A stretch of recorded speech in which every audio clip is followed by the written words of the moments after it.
Um, hello, hello, hello. I feel like my streams lately are more of a documentary of how, like, the progress of my unwellness.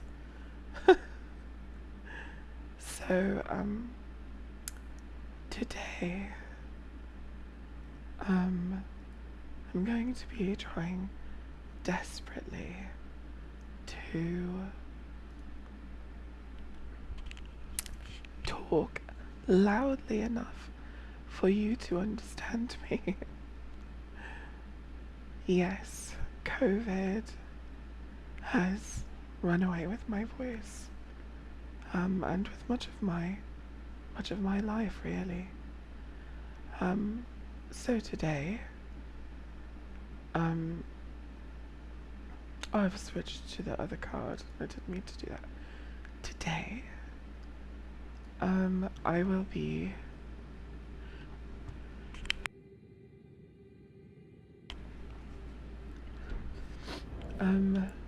I think I better switch to my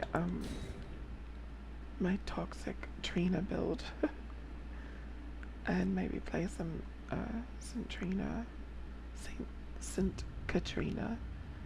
Um, just to mark the occasion of my unwellness.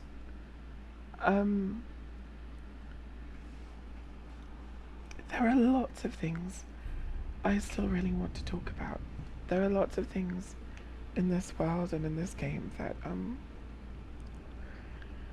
I feel like still are genuinely misunderstood.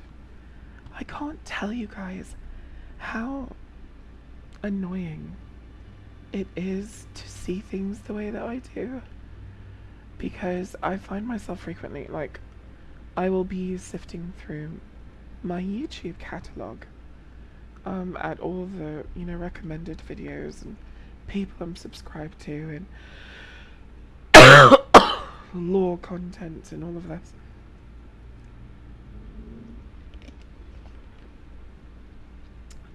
And I come across these terrible interpretations of the game. Like, I saw this YouTube short of this rando person who's not like part of the lore community, but obviously is entitled to his opinion. And he says, does the DLC justify America's genocide? Which the framing of the question already is highly questionable. There is no justification for genocide, ever. Period. There's no justification for genocide. Hold on, I have to medicate it here on the stream, so bear with me while I blow some shit up my nose.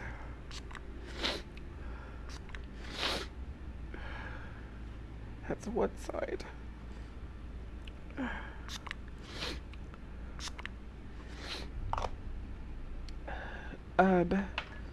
So anyway,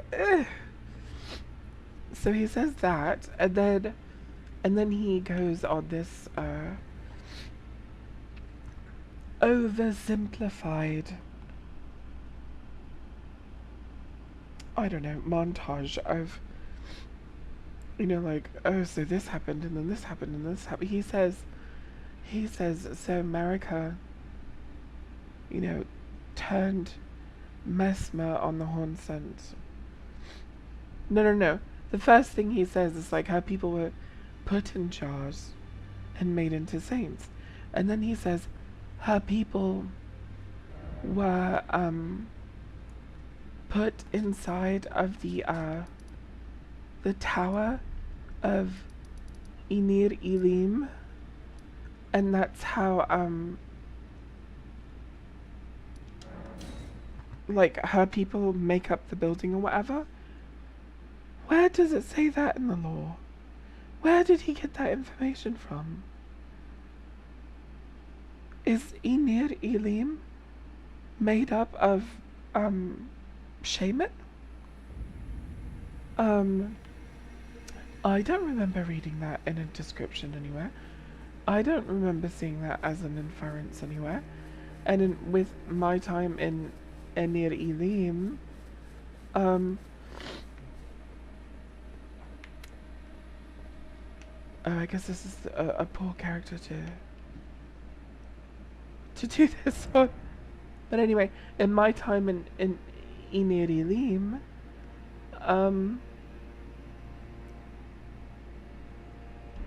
yeah, I guess we're switching characters again. I feel like he's jumping to conclusions, and then I feel stronger like he's jumping to conclusions, because after he says that, he says, she sicked Mesmer on the Hornsent, Godfrey on the giants, and Godwin on the dragons, and each one of these genocides cost her family members.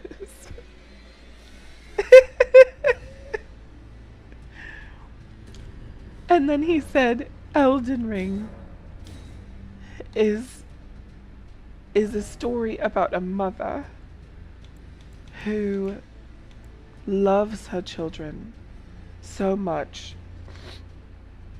that she would be willing to genocide, other people in the world in order to keep them safe, but that genocide turns into like anger and hatred that consumes her family. And I'm like, what is he? Did this bloke play the same game that I did? And that's when I realized, like, oh, this is the wrong character to do it onto, because I'm in New Game Plus. I'm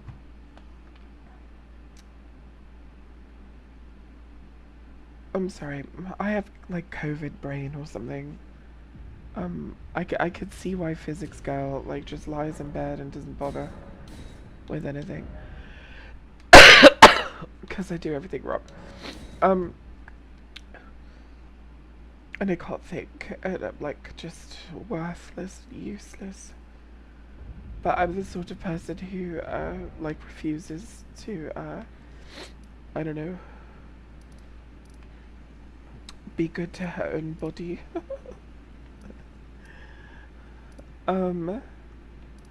Let's see.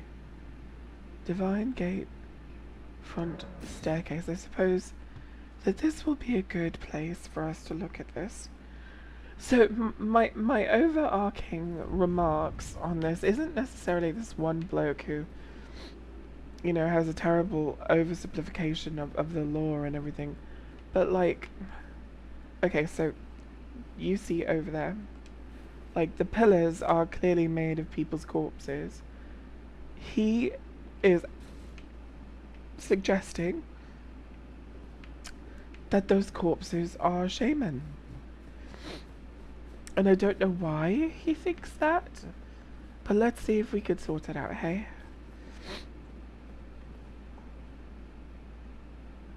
Oh good, black man. I'm really glad you get to have some time off. And no worries, like I'm not here, like I'm not doing the Coof thing for a pity party. It's more like as like a explanation for why I sound like I'm dying.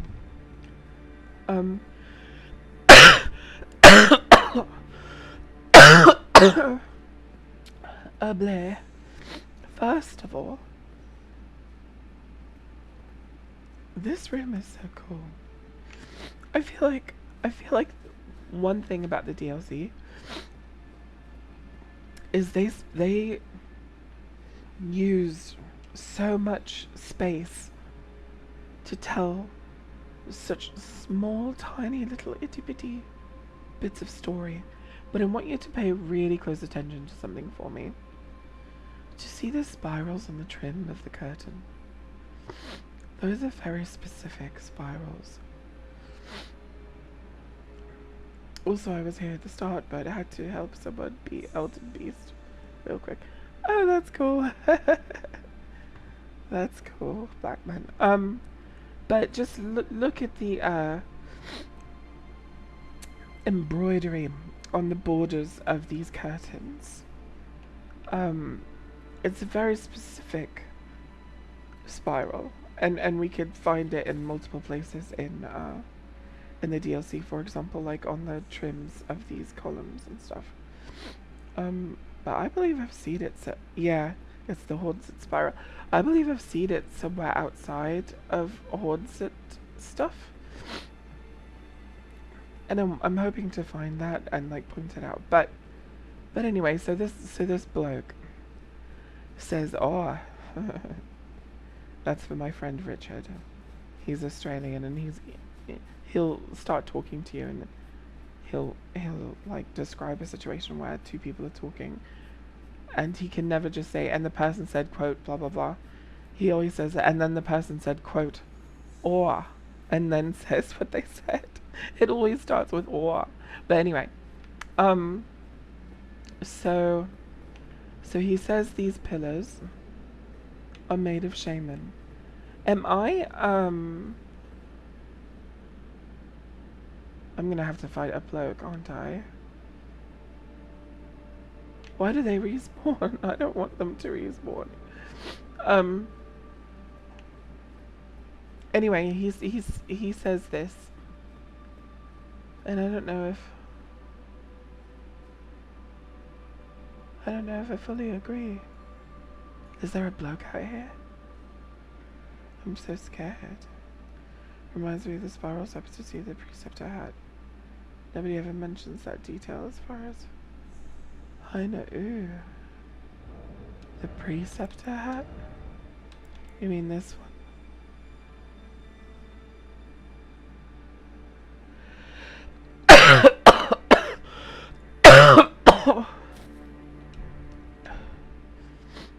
The other thing is, do you see the stitching on top of it? That looks like the, well, I guess it doesn't when you get close to it, but it always reminds me of, oh, those are serpents. Those are serpents. Is that what you're talking about? Those serpents on the top of that? Black man, that's a really good observation. I never in a million years would have even noticed that. Is the guy gonna spawn as I come down here? Am I gonna get wrecked? I heard a noise behind me. Is he not here anymore? Is he a one-time thing? Oh well, anyway. This place is so beautiful. But if you look at this tree here, you can see very clearly, like, the people in it. I could understand if he was assuming that those were shaman.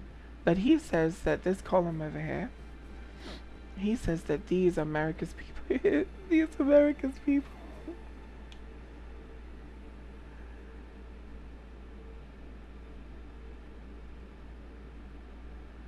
Why did he say that? Because they haven't got horns?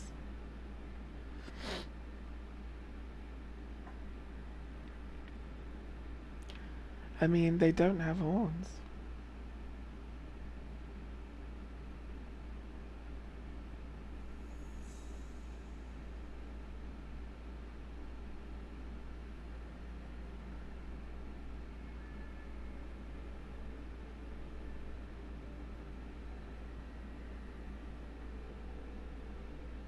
Do you see horns on any of them? I don't know. Where did he get this information from, though?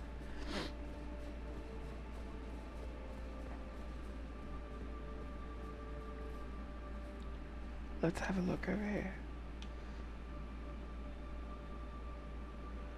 And they're just floating.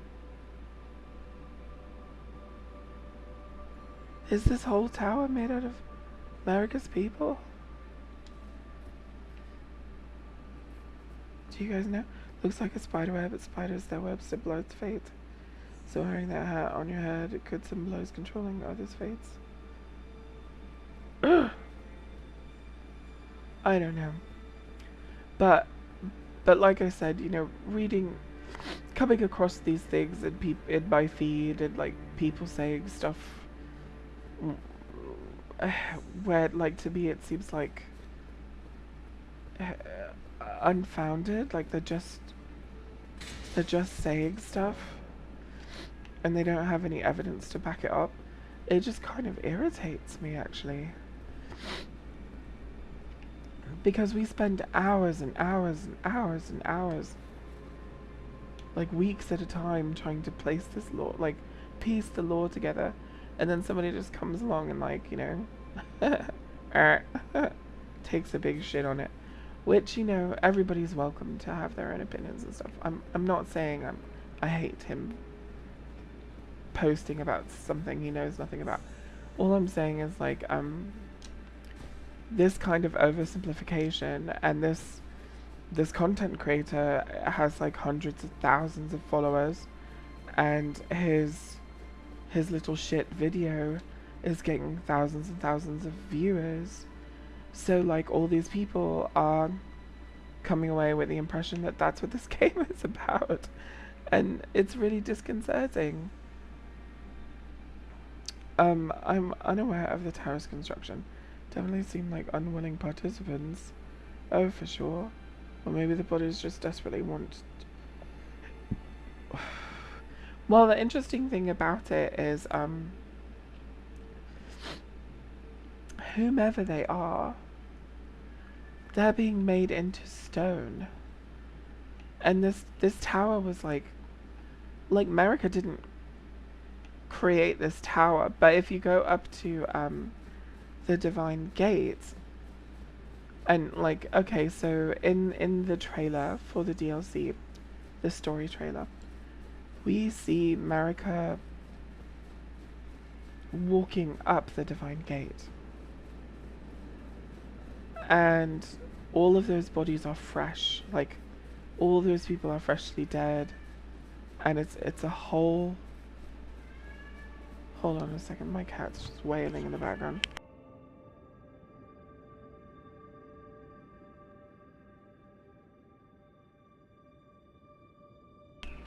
Oh, it's her thing. She does this thing. Shakaya picks up her little Tweety bird and she just walks around and meows.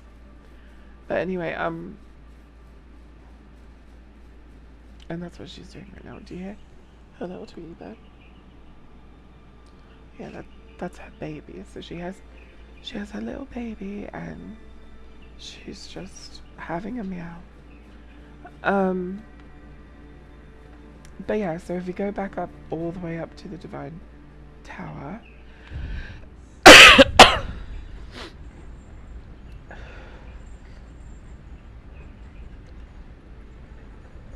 or rather the Divine Gate,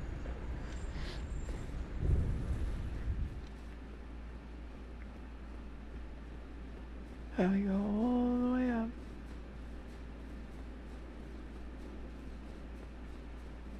we will see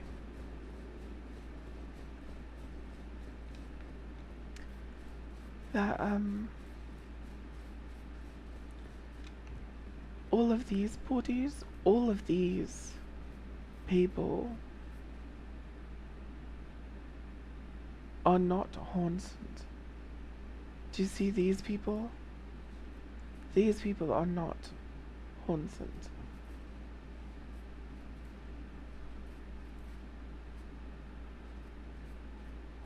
Do you see that?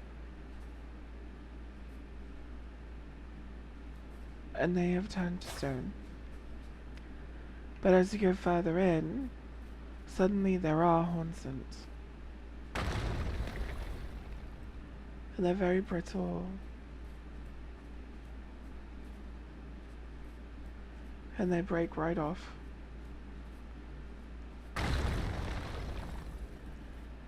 I think the haunted that I hear are here because Marika did a thing. whatever the thing was that she did, she slaughtered hundreds of thousands of these Hornsent, like all in one go. And as you can see, like up there, it's like all Hornsent. Look at them. All of them. They're all Hornsent.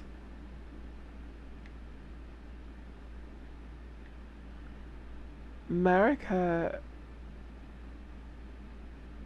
Okay, I see some that aren't Hornsent over there.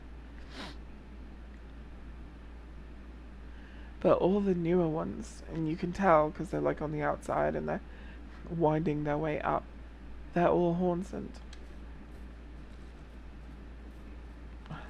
Some of this still squelches.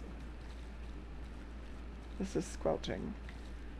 I don't know. I don't think we're gonna get to the bottom of it by just looking at it here, but I just think it's silly to just make a sweeping assumption that this is really gross, actually. And they're all still squelching. Oh, do they still bleed? They do still bleed. They're not made of stone.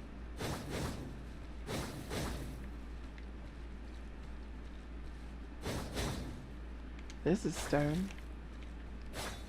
That's stone.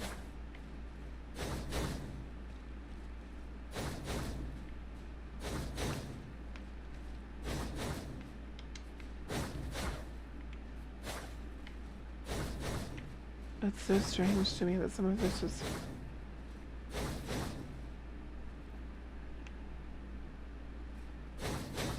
Yeah, some of it bleeds and some of it doesn't. You know, this is weird. But this is why I'm not done with this game. And I have a friend in the community who I'm going to be interviewing very shortly. On the 24th. Named Jack as a Mimic. And he keeps telling me that he's got like a small list of videos left that he wants to produce. And then he's, quote, done with Elden Ring lore. And I'm like, I'm like, what do you mean you're done with Elden Ring lore? He says, well, I think I've got all the answers that I want, and you know, I think I've figured out everything that I want to figure out, and you know, everything that I want to attribute meaning to has meaning to me. And like, I cannot describe to you how envious I am. I wish that I was that confident in my understanding of this world, and you know, could just like, I don't know, just say that I know how everything is. And he has the distinct advantage when trying to piece all of this lore together that he is a very long time fan of both George R.R. Martin, whose books he's been reading for a really long time, Miyazaki, whose Dark Souls games he's been playing for a really long time, and Berserk, who is a big inspiration for Miyazaki. And he believes that his in-depth understanding of all of those stories, plus his interpretations of this story, attributing those stories as a framework for this story, has given him, you know,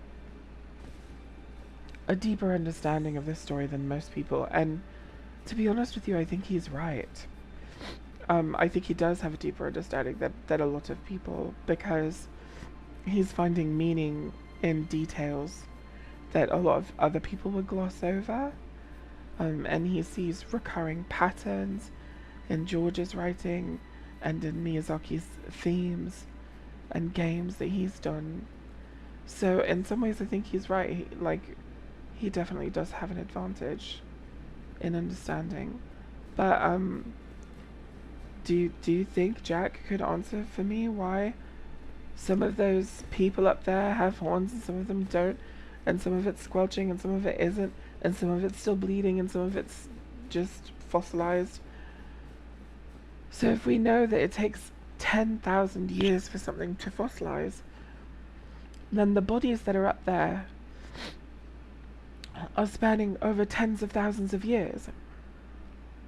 And there's constant sand falling down from this place, and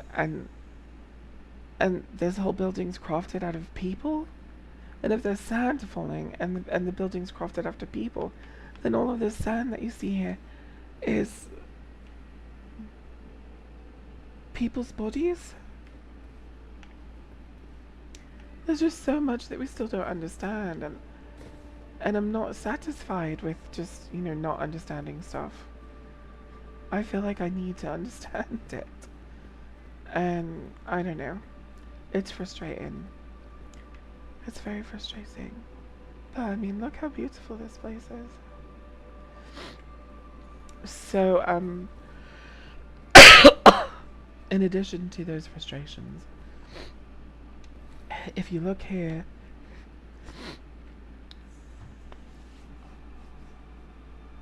I think this has something to do with what we see in the story trailer as well. I think this is supposed to be two saints that that meld together harmoniously right before their eyes in a divine ceremony and become like a sacred being, like a rebus. And I think the reason why one is taller and one is shorter is because one is the masculine and one is the feminine. Radigan and Marika.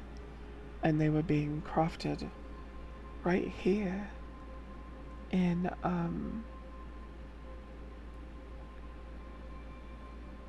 this place. And then Marika did something. And it messed it all up. And then when she reaches inside of that blanket, it's literally that blanket right there that they're swaddled in. That's what she reaches inside of. And pulls out golden strands.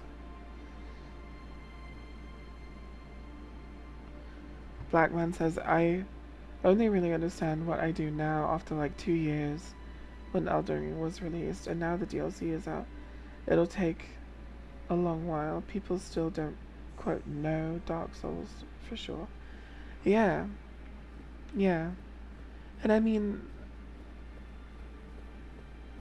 I'm still trying to understand the Shadow Tree.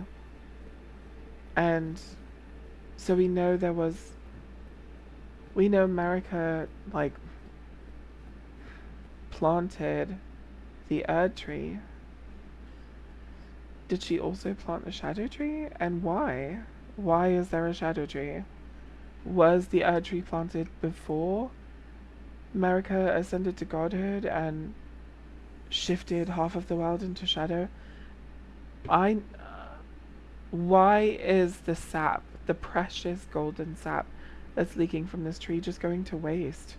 Why doesn't anybody want to harvest that? None of this shit makes sense to me.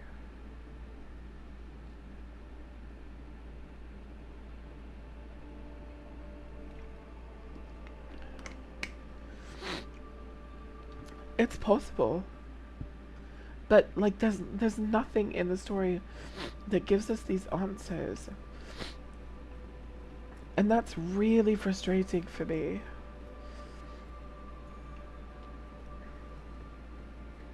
Because I want to know. I guess that's really entitled of me as well, because like, you know, I'm like, I want to know. And, you know, maybe you're not supposed to know. I mean, obviously you're not supposed to know. You're supposed to just interpret it the way you want to, but I don't want to interpret the way I want to. I want to know. I want to know. And it's just so hard to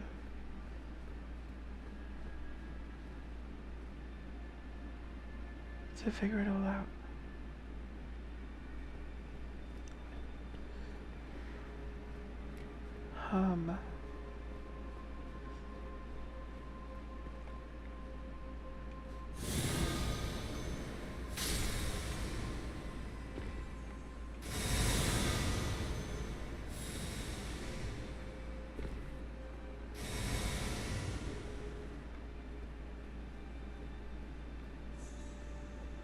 So there's a lift and there's stairs.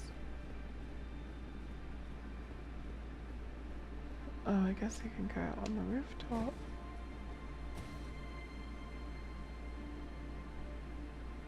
Oh, there's one of those guys.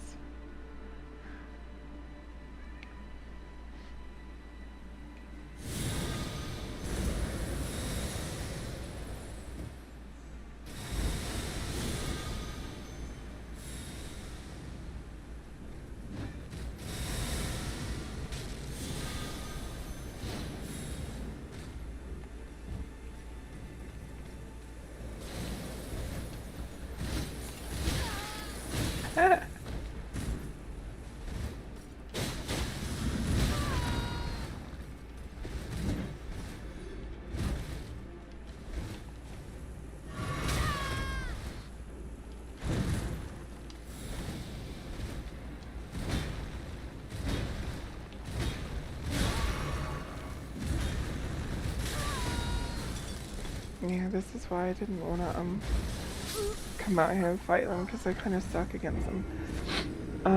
What made his body meld so well with Marika's? Maybe because they were both shaman. I don't know. Wait, why does it say my runes are over this way?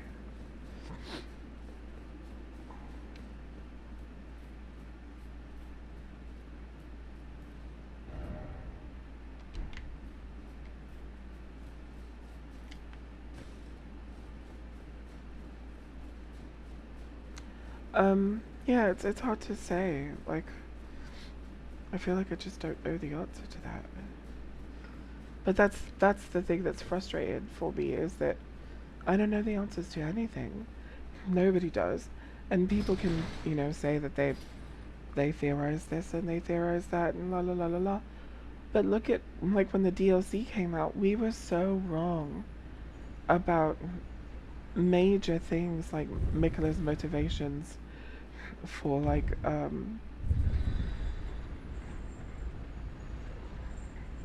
rather Melania's motivations for, like, fighting Radon and all this. It's like, there was no way that we could know that. And I have a feeling that a lot of the rest of the story is like that. And I'll be honest with you, that's a little bit shitty from a literary perspective. Like, you have this thorough story, characters living whole lives, and details that we could never know, because they're not going to write in stone their petty politics. Like, this motherfucker. Like, you know, they're going to fucking write that in stone.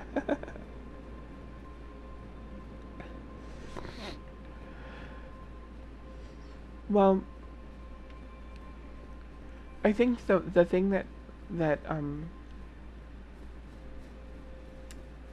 that finally makes sense to me when it comes to Radigan, and his red hair and the connections that he has to being both misbegotten and a giant, is that you know, if these Haunsents were afraid of the fire giants, it means that the fire giants were at some point contemporaries.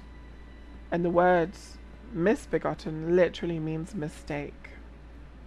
And so it is possible that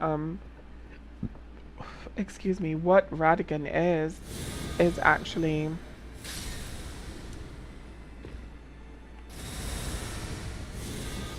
a culmination of shaman, misbegotten, dragon, and fire giant all being shoved into jars. And that's why he has these aspects of each of them.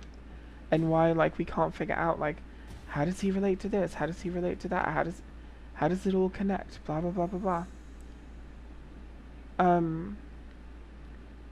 I wonder where my runes are. Has he seen me? I think he saw me.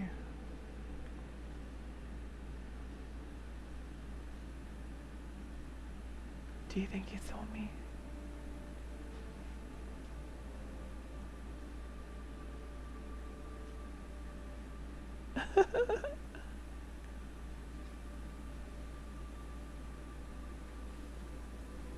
Where'd he go?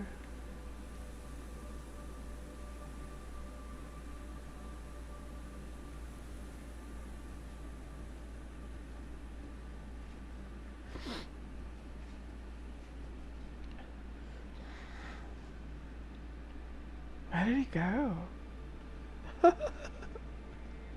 But yeah, that's kind of what I think of Radigan. That's what I think happened. And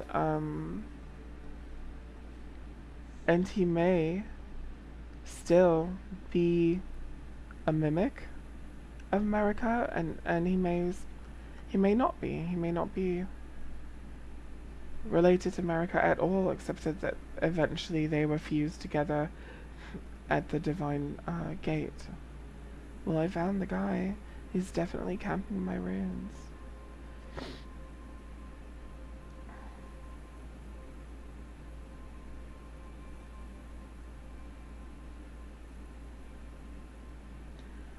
Yeah, and I really liked that film, by the way. Annihilation's so fucking good.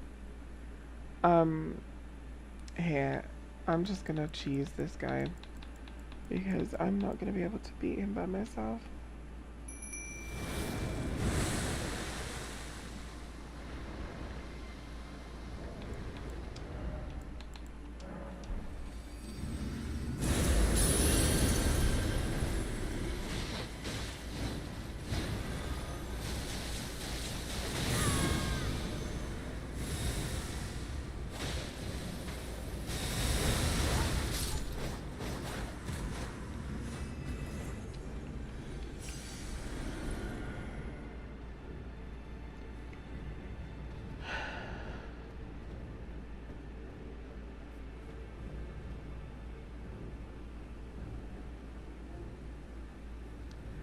But yeah, none of these people are haunted.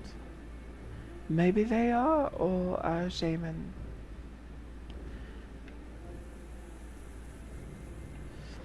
But if that's the case, how did that one guy know that? And they're so large.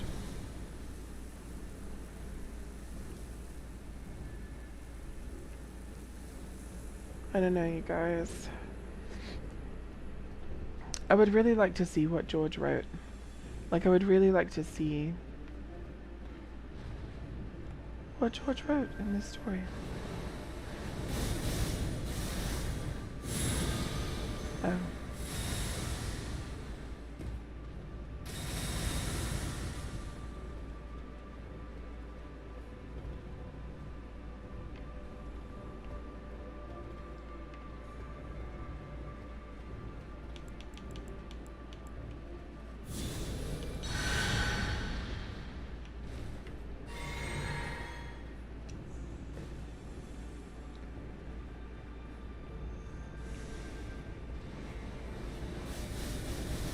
What's all that now?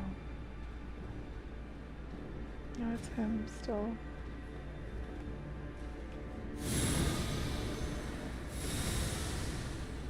How come it's not letting me hit him?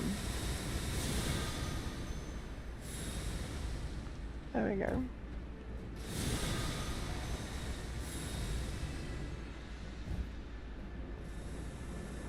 Anyway. Yes, release the law, Bible George. Because there's just so much we don't understand and we really want to.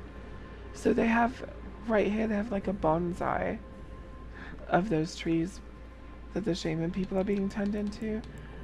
It's so small. How is it still that there are people in this tree? Do these trees just grow that way? There are still people in this tree. Do you guys see that? And they're like, wait, they're too small. This type of thing is this a continuity error? Is this irresponsible storytelling? Is this some clue that leads us to like the trees just grow this way, so the shaman grew out of trees.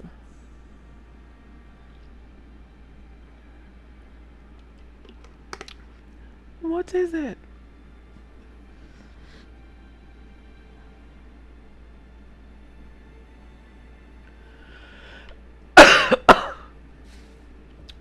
To me, that's very frustrating, because we can never piece this together.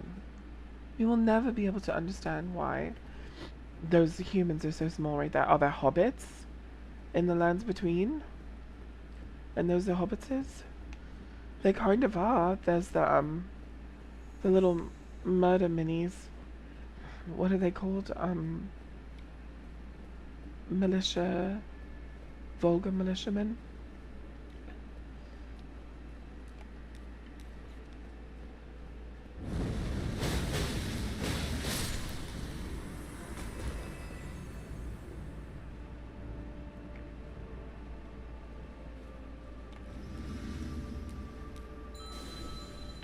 Lol. Look how effective it was too. She used that little bell and it was so effective.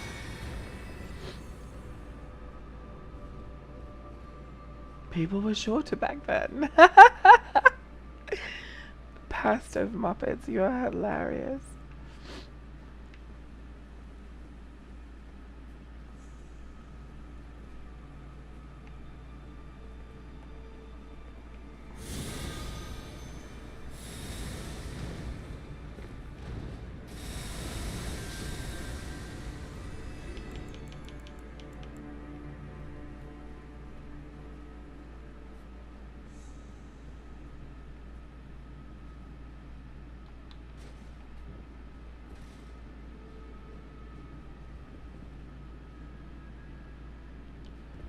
It also makes you wonder if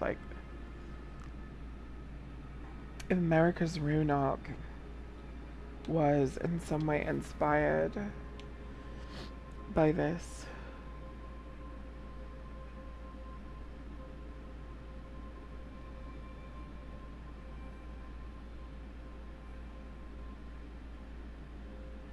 Those are people in boats, and is that a tree in the middle? Is that a tree? Looks a wee bit like a tree to me.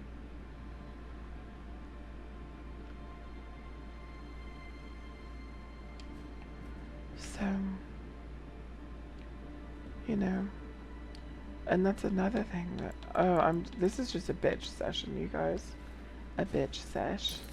I feel like shit, and so I'm just gonna bitch. When you take a closer look at these reliefs, it's actually harder to tell what you're looking at than when you look at it far away. And that is a really annoying design choice, in my opinion. They don't want us piecing the story together, and it's really frustrating. I just want to beat somebody up. I wonder if those little trees have people growing out of them. Excuse me, I burped.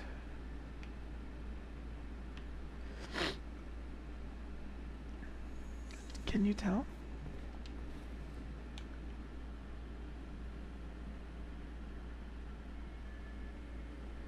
Can't tell.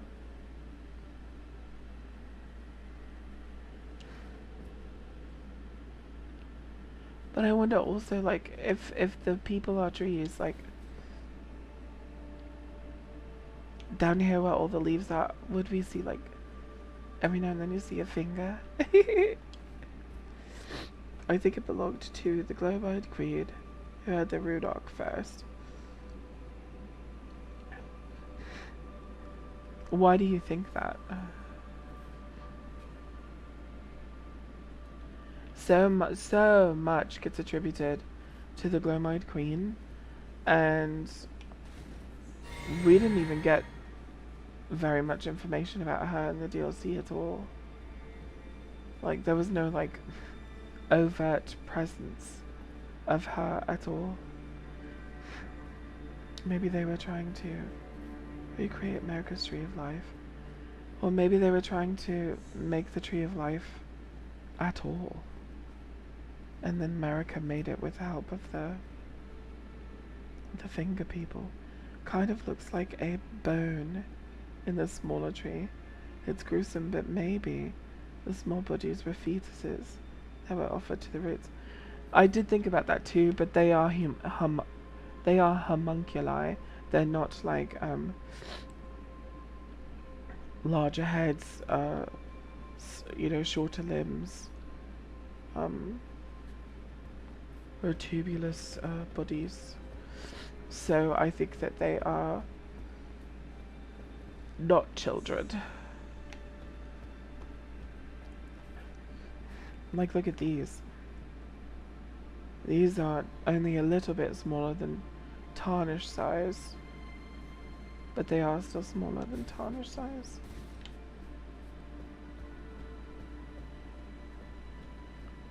It's just confusing. I just want to know.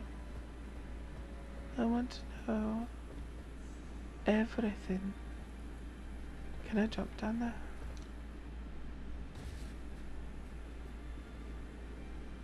Bye bye, Mimic.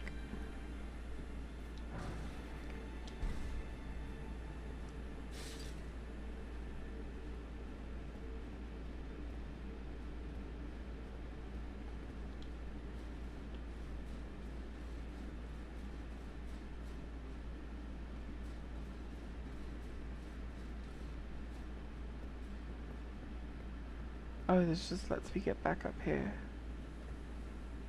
Okay.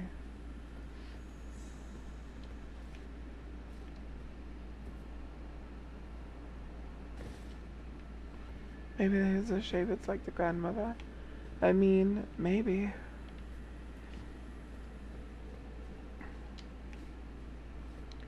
But, you know, like I said, just nothing makes sense and it's really obnoxious. Oh.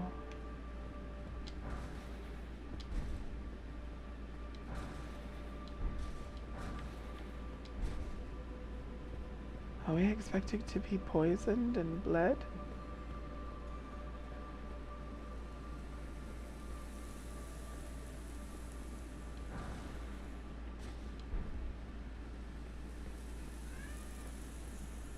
Hi, Shikaya.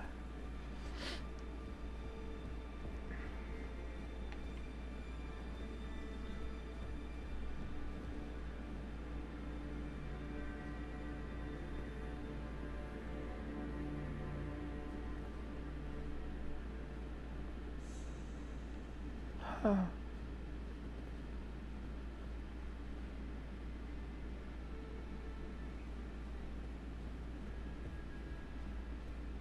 Well, I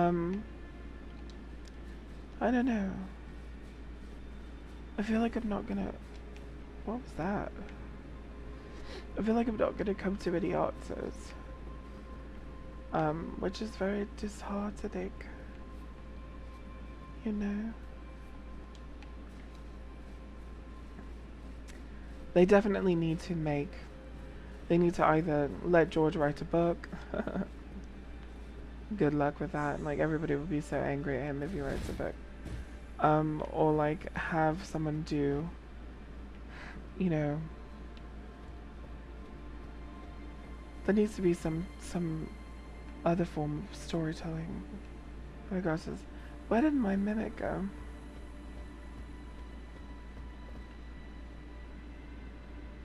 Maybe that was that noise that I heard. My mimic was falling down.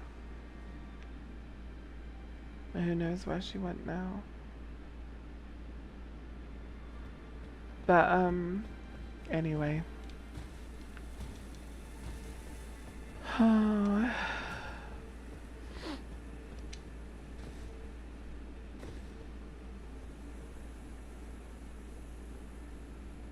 It is too fake to say. Oh! Did you see that? I nearly walked right off the edge there.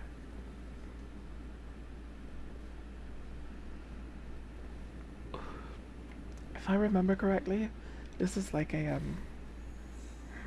divine bird helmet. Or brave bird helmet, whatever. same thing, right?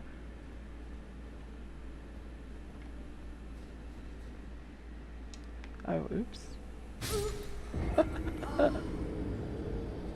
Oopsies.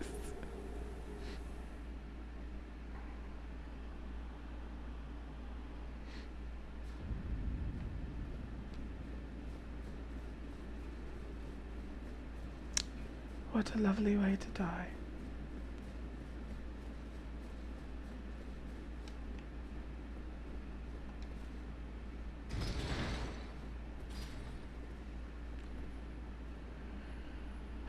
Yeah. Yeah, and it makes me wonder, like, I wonder if the Hornsent were just, they just desired to come back to the Crucible. Which, if that's the case, then why would they try so desperately to contain madness in Midra instead of letting madness out? Or what if madness is, like, by their design? What if they created madness by keeping Midra impaled through the head like that for so long? I wonder if the god the Hornsent believed in had any power like the Greater Will.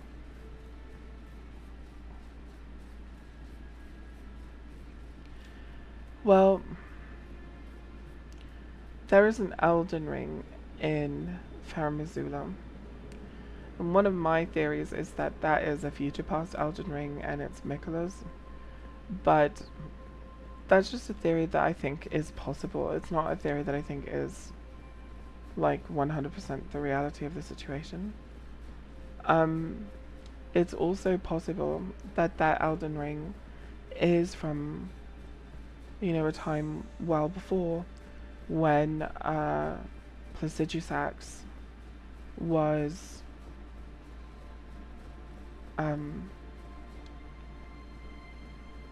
Elden Lord. It's also possible that it's both, and Miquella is Placidusax's god that is gone because of, you know, a weird time anomaly. But then you start playing with time in a way that is just so strange, and it starts to seem less and less likely. Still possible, still plausible, but less and less likely.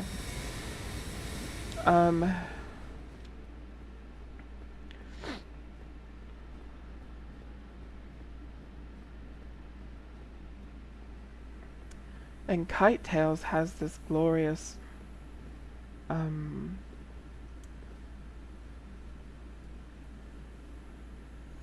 theory that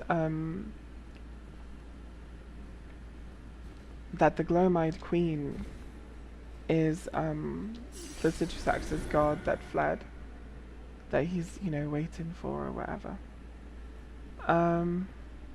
Am I supposed to jump right there? Because it seems like I couldn't really get that jump.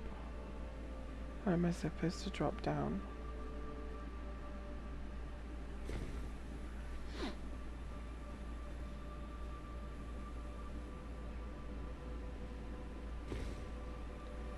The way Placidusax and Meta both wait around makes them seem to be a bit separated from each other.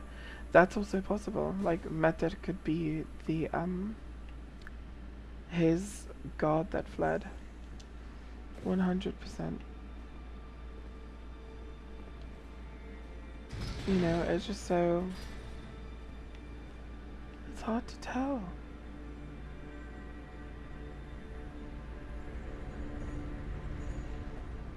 Hard to tell what is what.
All of his fears.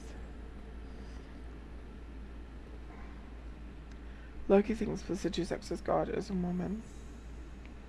Is the woman their statues of in the ruins? Oh.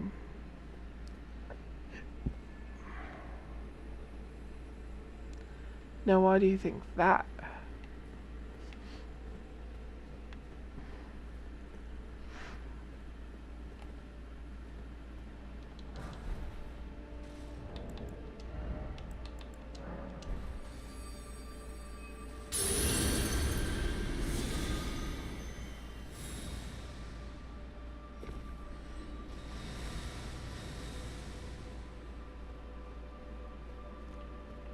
And see, now this tree is bigger, and so are the people inside of it.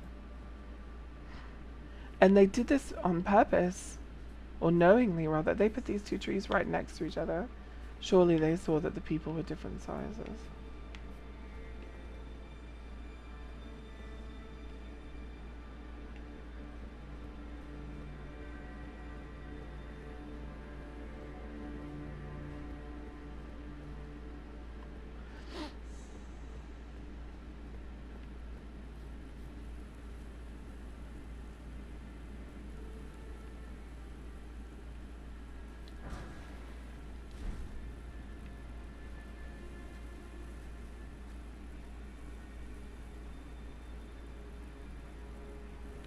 Yeah, that's the thing that gets me too. I don't know why either, Pastor. And I don't know much either. But most of the time it's fun to speculate. Sometimes it's just like brutal and horrible and I hate it. Huh. I wonder if you can drop down to there without dying. Should we try it, guys? Should I try to jump to there without dying?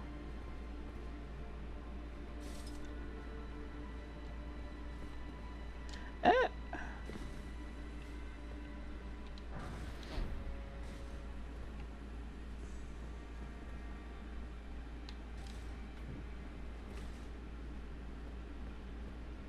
Look at that.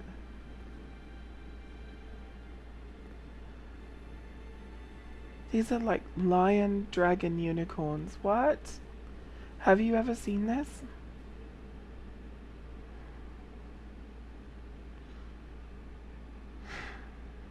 It did look so much deadlier. I was pretty sure I was gonna die.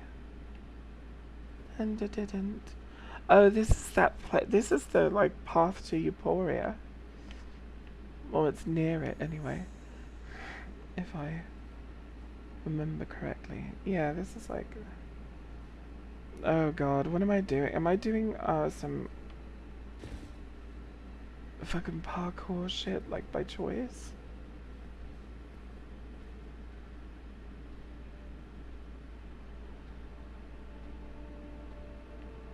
I hear some footsteps. Am I supposed to drop down there? And then go all the way over there? Oh, there is stuff over there. Wow, there's stuff all over this wall. What is it with this game? Alright. Here we fucking go, I guess.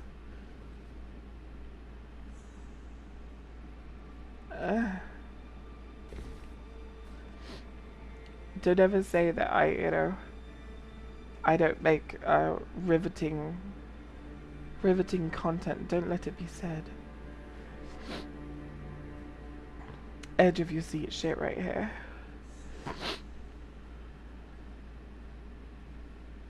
Okay, do you think I can make that with a running jump? Do you think I can, lads? Lads and ladies?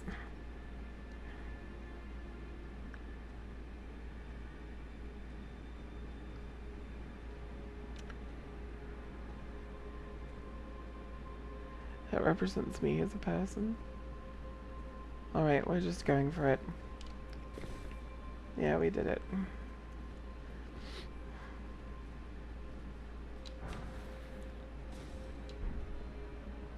What the fuck? Is that like just a desert of sand? Look, you guys, it's just a desert of sand. What the fuck? And you can drop down lower. And there's more loot down there, what?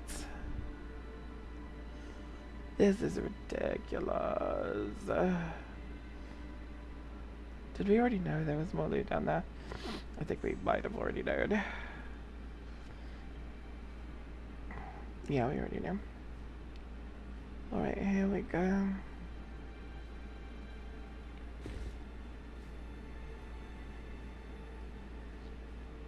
Of course, they just want to make me jump.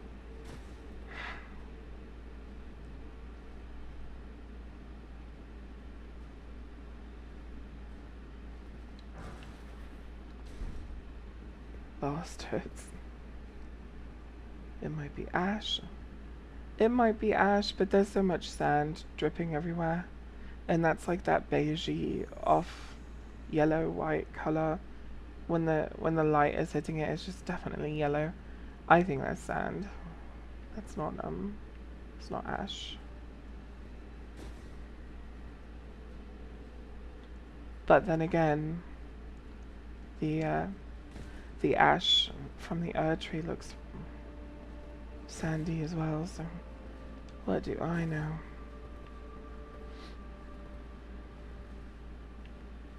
Oh, please fuck off. I hear someone walking about.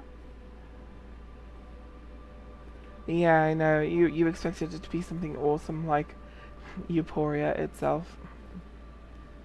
And it was just a smithing stone. Let's get smithing.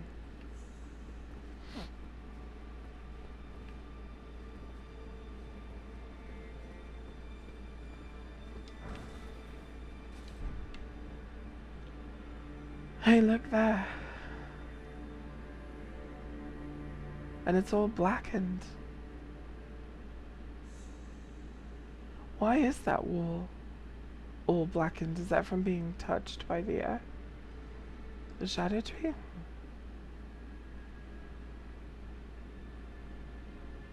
That's peculiar. And it looks poorly painted. It doesn't really look I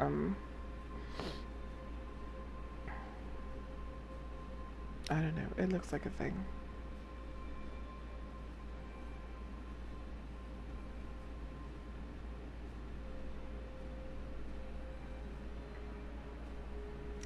Who knew the RP walk skill would become so useful? Oh, and that's why you jump in the window. Oh, fuck me. Fuck me. I see you.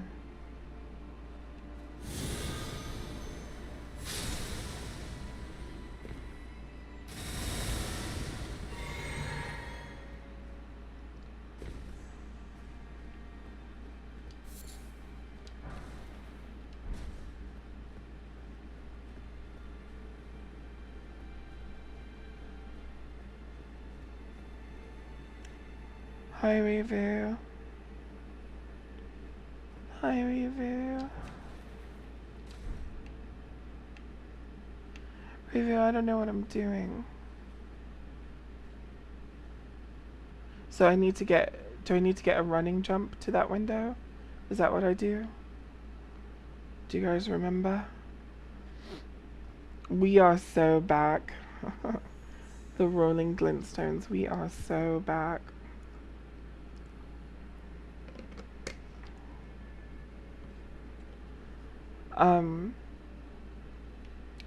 Is that what I need to do? Get a running jump? I have a feeling if I go down this little bump that it'll slow the sprint. Oh god, you guys. I'm gonna fail this and I'm gonna die and it's gonna be miserable because I won't be able to remember how to get back here to get my shit runes. Running drop kick. Okay, alright, running drop kick. Fuck.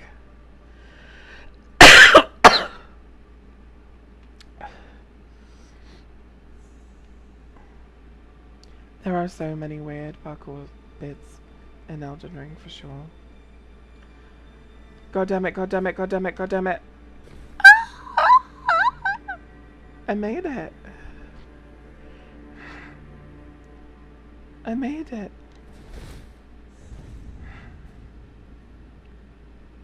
Ballarat Tower Settlement. So I'm back in Ballarat? It's not even... Wait, no, never mind. It's the same place. The music changed. Is there gonna be a fucking guy out here? What's that noise? No! No!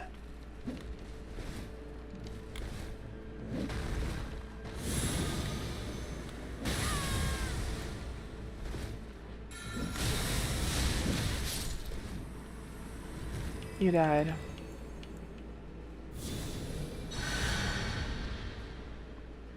Was it the greater? But the greater mill has abandoned me. Oh look, a fucking shadow tree fragment. That's right, K-Prub. Look, they have it cloaked, but it's just another America Radigan. What is it? What is that? Oh, it's horns. Holy shit. Holy shit, you guys.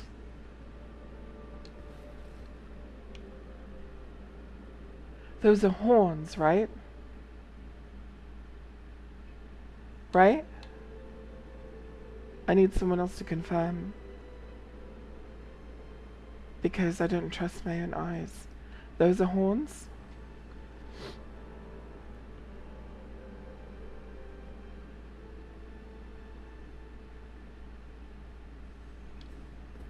Those are horns. When we're done here in a moment,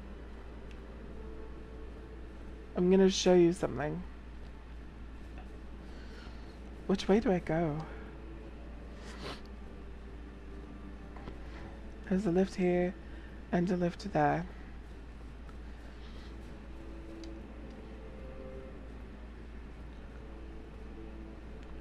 Okay, right here on this blanket.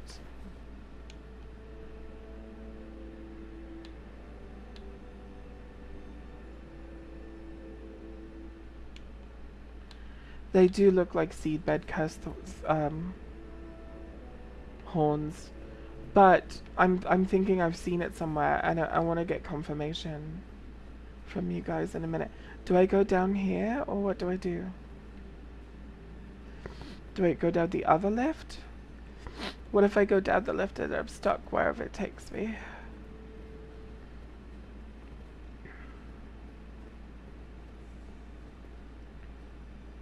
Here.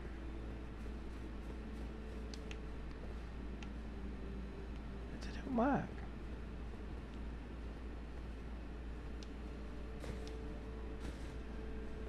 It's... Oh! I've got a bloody nose.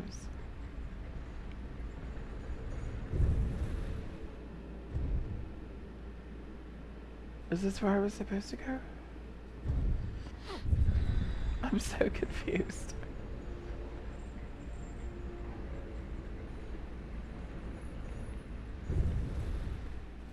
Okay, so the other lift. That one.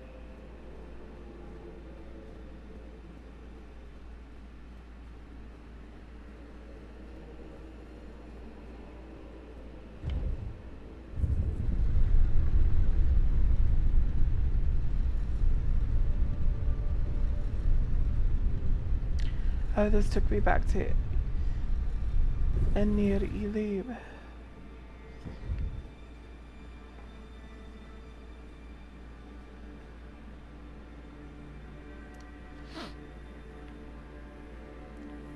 Where the fuck am I?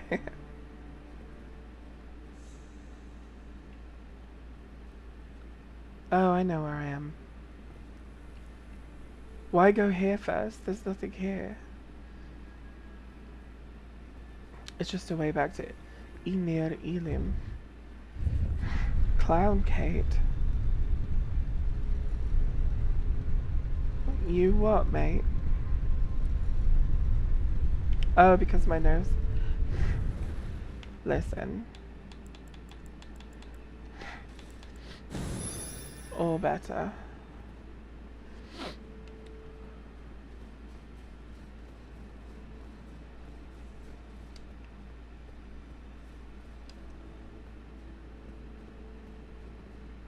Oh, no worries, mate. At least you were helping me make a fucking decision. I was vacillating. But like Mikola, here I abandoned my vacillation.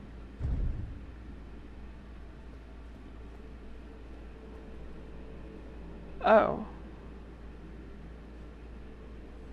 Oh. I like how they're like, hey you, walk over here.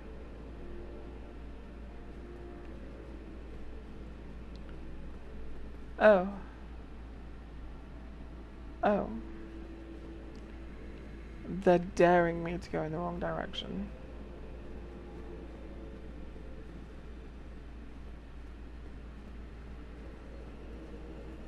Is there something over here?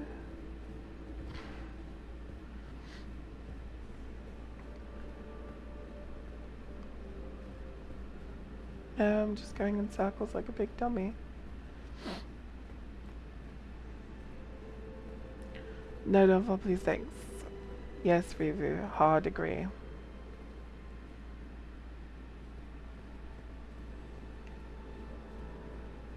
Oh, there's bad guys.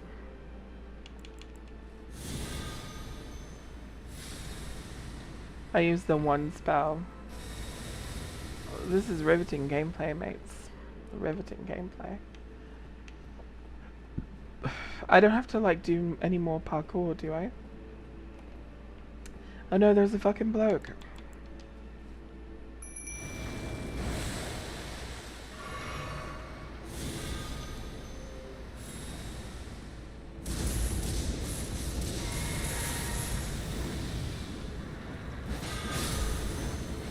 Oh, he's dead.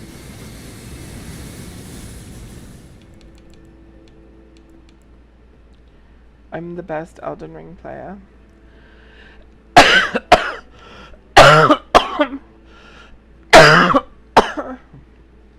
Excuse me.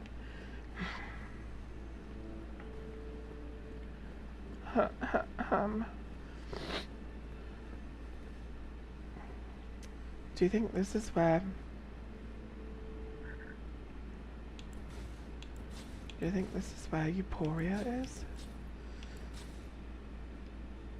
You stupid mimic, are you coming or not?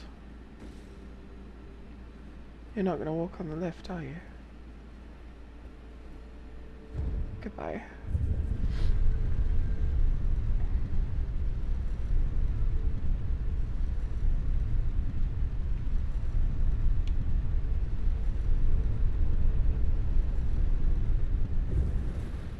Oh goodness gracious, where am I?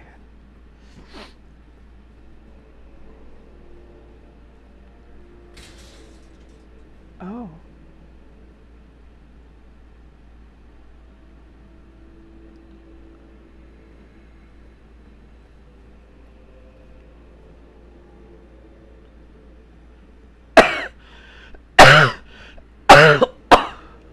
such an asshole.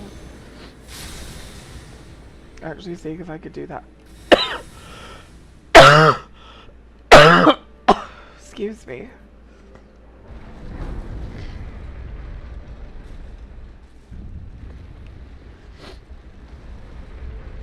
Wait, is this Euphoria?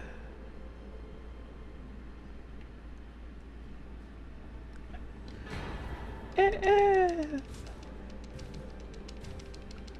We did it! Did I already have Euphoria though? That's the question.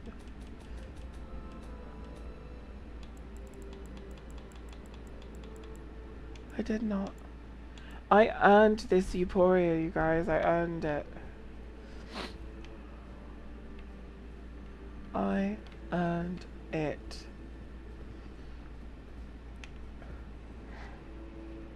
With a cunning use of mimicry, of course. Are those ashes, do you think? Right there? Like someone's dead body.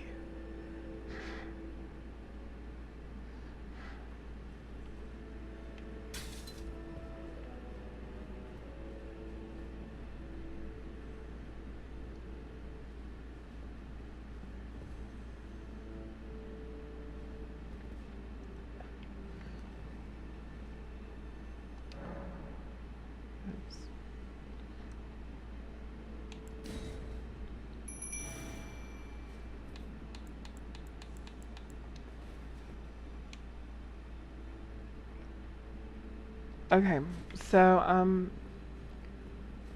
I'm gonna go back and look at that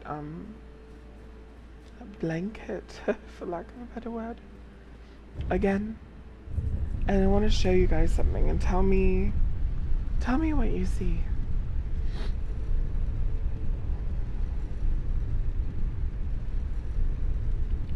It is the secret treasure of the tower, isn't it? But you know what I find interesting about it being the secret treasure of the tower? If you look at what it actually is, oops, it is a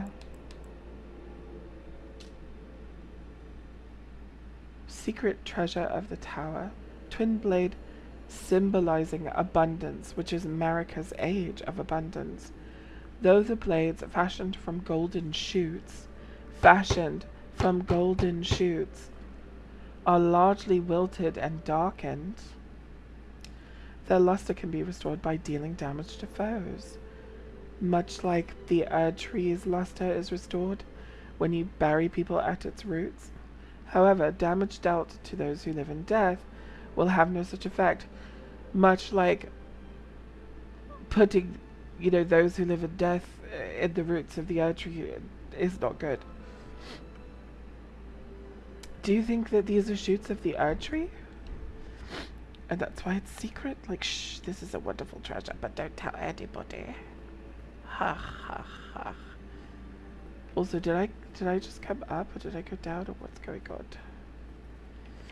I think I come up here.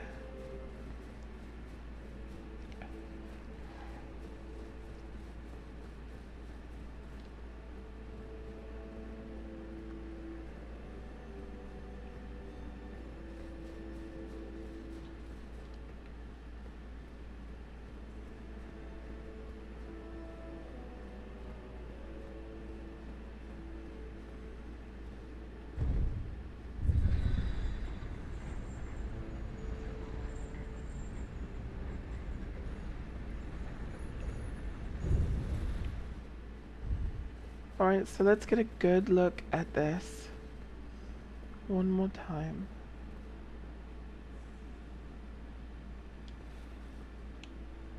Is it clipping right there? Yeah, it's clipping.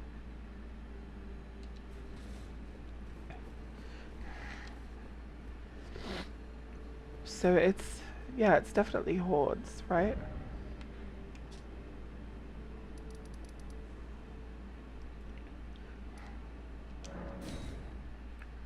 I want to see something. Actually, I'm zoning to the wrong place. Also, how come How come it's euphoria and not euphoria? Does euphoria have a different meaning? We should definitely look this up, you guys. We shouldn't just like, we don't know. We should look this up.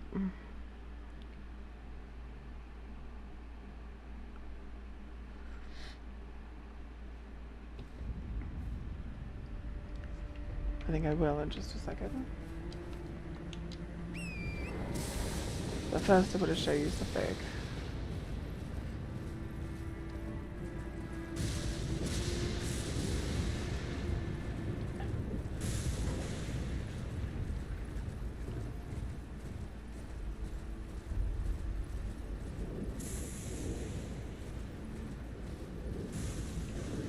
Is that what it means?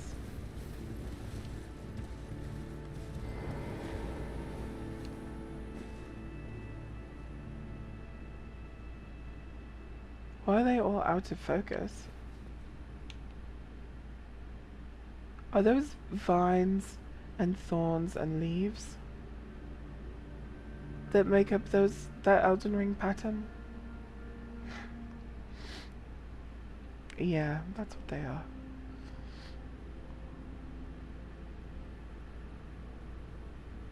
I thought I was onto something. But I'm not, but this is definitely like deathbed shit right here. Deathbed.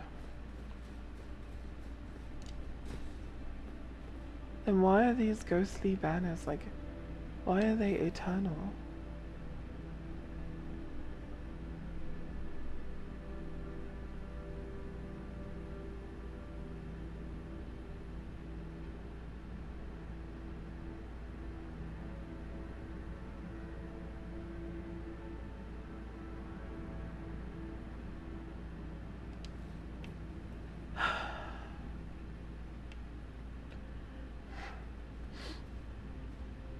I need to know more about this world, you guys. I need all this stuff to make sense to me.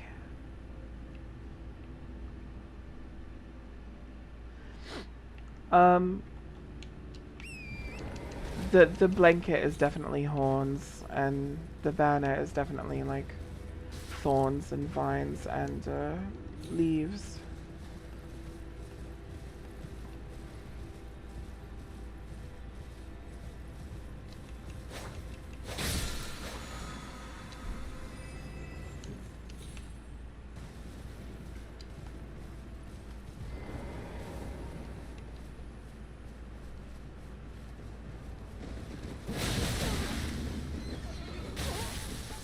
Oh, you.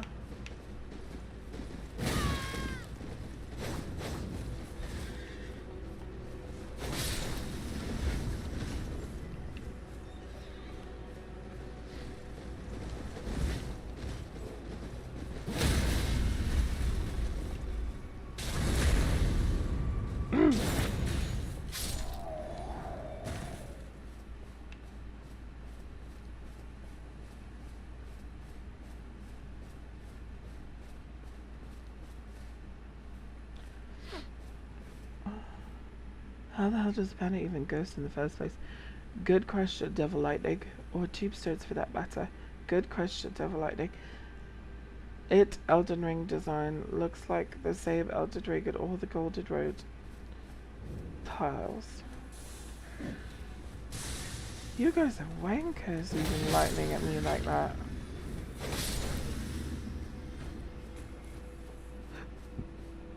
Excuse. I had a thought a long time ago. What if this is not Radigan?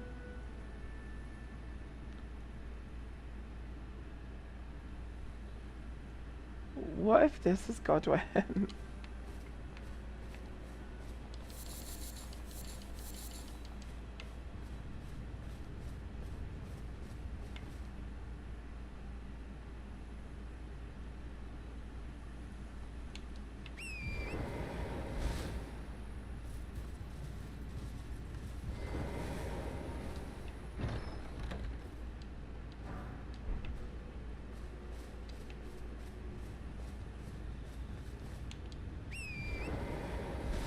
But I want to show you guys something really cool. Something that I learned about Mikola before the DLC came out. If you search little nooks like this around the world, you are guaranteed to find a Mikola lily or a Centrina lily.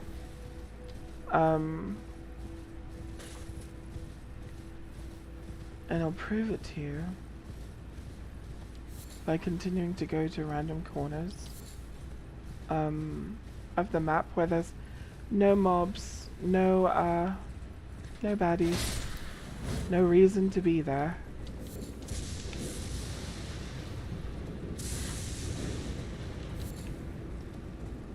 Off the beaten path.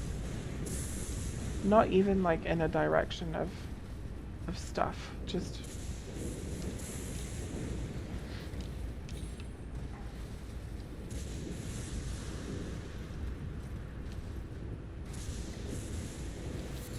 so watch, we will find either a Mikola lily or a Centrina lily somewhere over here.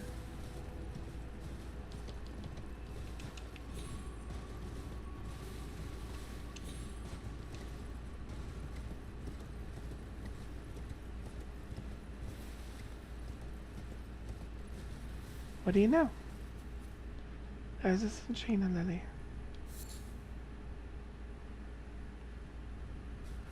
Yeah, they it feels to me like it's places where Mikola and Centrina can safely spectate. Almost like they were watching us the whole time. They were with you when you hid from the boys in the bookstore. And they were with you when you did whatever with the Orin on the cover. When you stole the book with the Orin on the cover. In which he's reading right now. That's why I think Miyazaki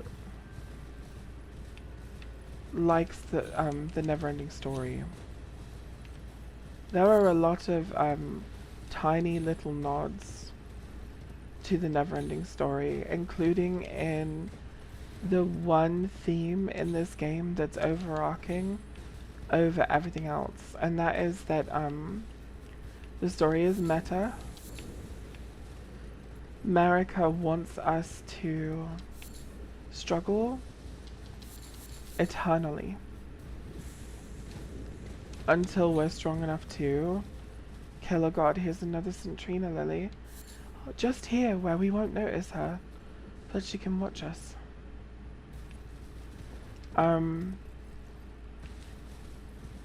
But yeah, they want. She wants us to struggle eternally until we're strong enough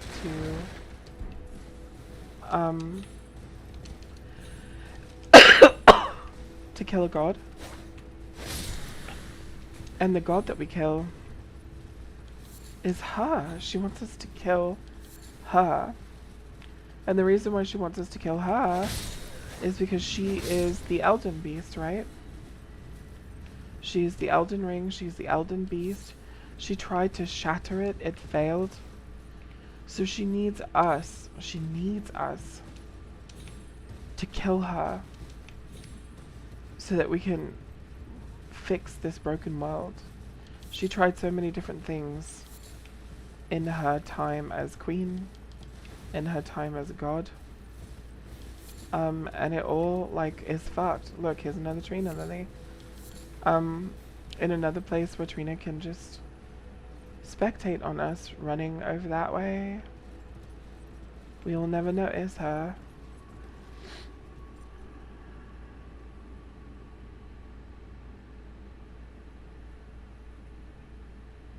Yeah. It's just strange. It's very purposeful. And I've not been able to wrap my head around it, except for that it's in some way a bit of storytelling.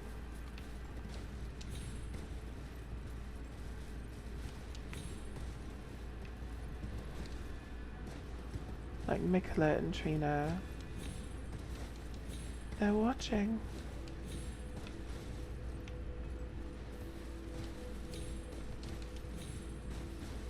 What do you know? A Mikola Lily.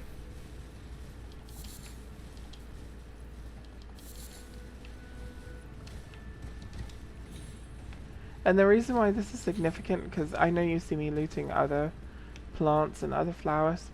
The reason why it's significant that we're looting Mikola and Trina lilies is because they are exceedingly rare to find. And yet, we have learned the formula that allows us to find them very consistently. Do you see that, guys? Do you see what I'm talking about? Marika did love. You have to remember that none of Marika's children are her children. They are aspects of herself. They don't understand how they came to be, but she knows how they came to be. If you ripped off your arm, and your arm had autonomy, and you hid your enemy inside of your arm, and then your arm, with its independent opinions and all this other stuff, started like getting in your way, and not becoming you, not doing the things that you need for it to do to fix the world in the way that you are hoping for it to be, in the way you want it to be, you know, that you put all this effort into it being, you would be like really frustrated with them as well, and you might say something to them along the lines of, like, you guys need to fucking make something, you need to get off your ass, get a fucking job, go to fucking university, learn a thing or two, get out of the house, and make something of yourself.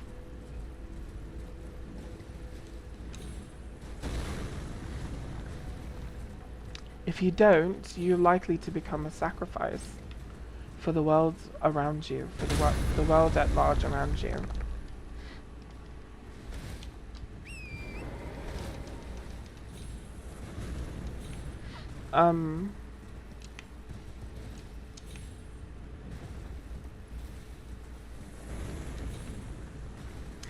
And everybody thinks that's cruel. And if they were really her children, it would be. But they aren't her children, they are just aspects of herself. And she needs for them to do a certain something. And who are you meanest to? Who are you the most cruel to in your whole entire life? Rather reliably.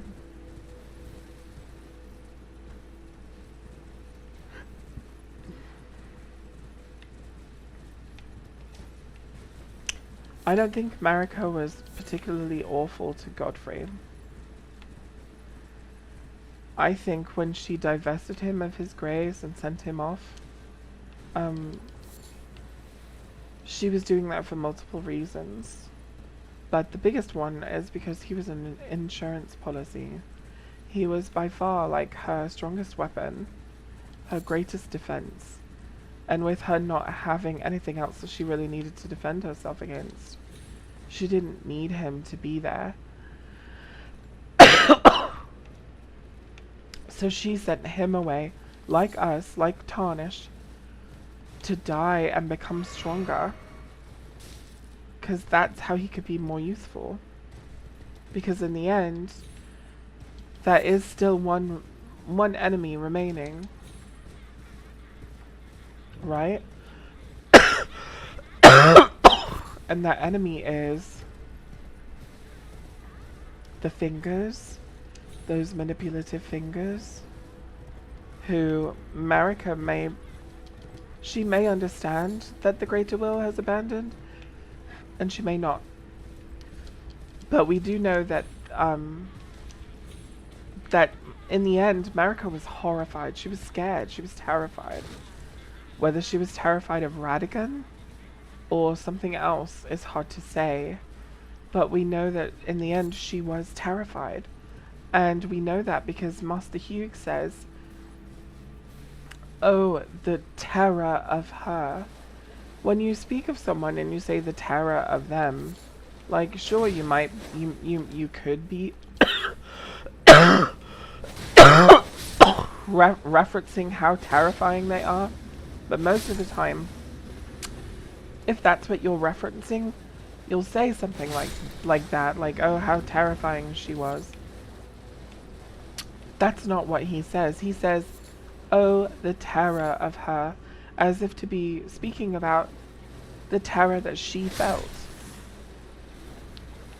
Marika was terrified in the end, and I believe I know what she was terrified of. I think we all know what she was terrified of. She was terrified of the Elden Beast that was inside of her. I don't know if she knew that the Elden Ring is the Elden Beast, but I think she did. And the reason why is because my whole theory on the Perseus Pisces supercluster and the Lonia Chaos supercluster, it would kind of fall through if nobody knows what those superclusters are. If nobody knows what the Elden Beast is, then you wouldn't be looking to have something powerful enough to rival it, would you? But if you know what it is, then surely you would know what you have to be terrified of. And surely as your machinations are coming to a head, as, you know, the things that you're plotting, you know, for and against and all this other shit, as all this stuff is happening, you might become terrified if you thought that this power inside of you was capable of stopping you. And then we see that all these characters don't have eyes. And if you watch, there's a video that a human Justicar did. Brilliant video about how, grace in your eyes is a means for, like the greater will, or meta, or the fingers, or somebody, to kind of see through your eyes. The evidence that we have to back that up is that all of these runes, well, they look like eyes. They look like irises. And then on top of that, we have gear like this. High metal foxend. And this helmet says a helm fashioned from a crystal looking glass. A crystal looking glass? A fucking crystal ball. One among the Eternal City's ritual implements. Easily broken and weak against striking attacks. Worn by those committed to high treason, it wards off the intervention of the greater will and its vassal fingers. So it protects your mind from, like, the, I don't know, radio frequency or the brain waves or whatever that allows for the greater will. And since we know the greater will abandoned long ago, it can't be the greater will, so it's got to be meta and the fingers to see what you're doing. What else does that? Well, if you are a matriarchal society and you're a woman and you are opposing the Erd tree and the greater will's fingers and all of that, well, you would want to see nothing that we're planning. Crown worn by the sorceresses of the Eternal City. These women are the personal guards to the Night Maidens, and the silk hides their eyes. It's saying very closely, very explicitly, yes, the tinfoil hat. And we're literally doing some tinfoil theorizing right now. She has her eyes blocked. You can hear what everybody's saying. You can't see where they are. You can't find them. You can't send, what does Ronnie call them? The shadow-bound assassins or whatever. You can't send those after them because you don't know where they are. Same as this one, twin crowns worn by the Night Maidens of the Eternal City. Indicates the highest clerical rank and hides their eyes with silk. Long ago the Nox invoked the ire of the Greater Will. Did they? But the Greater Will abandoned. So did the Greater Will abandon when Marika ascended to godhood? Or did the Greater Will abandon well before that, when stuff was happening with Placidusax? Baleful shadows, thank you. We don't know, but we know that the Greater Will abandoned. But the Greater Will is being attributed with having cast down the Nox. And they were banished deep underground. Now they live under a false night sky in eternal anticipation of their liege, of the coming age of the stars, and their Lord of Night, which is literally us, if you do Ronnie's ending. So these are your people, everybody. All you dolly botherers. These are your people.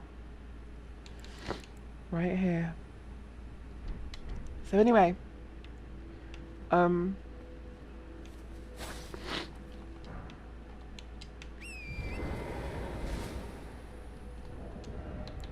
Yeah.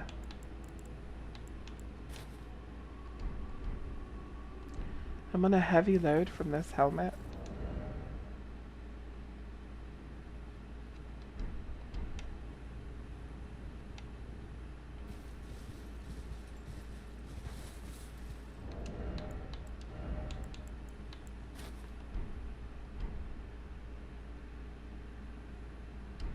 Because of the shattering.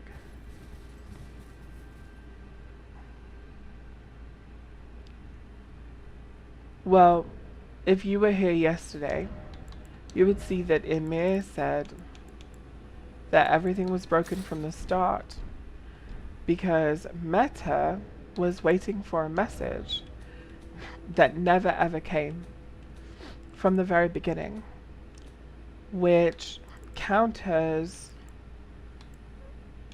that bit of storytelling. Where is it? Would it be here? Have I just not gone that far in the quest with this one?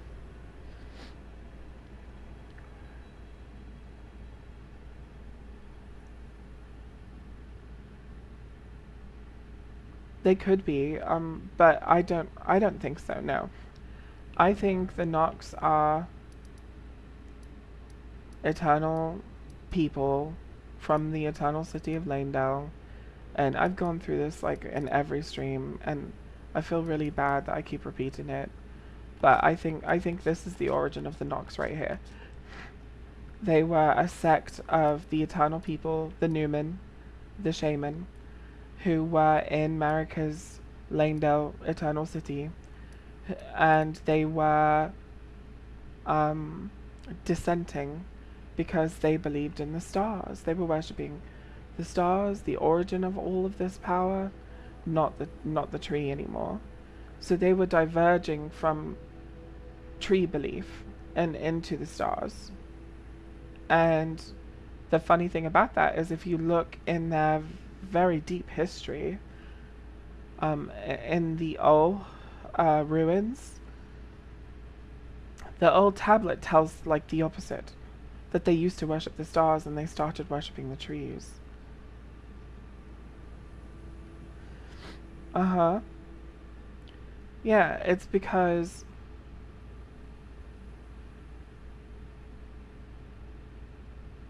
they're all the same people. The Shaman are Newman, the Newman are Nox, the Ol are Newman.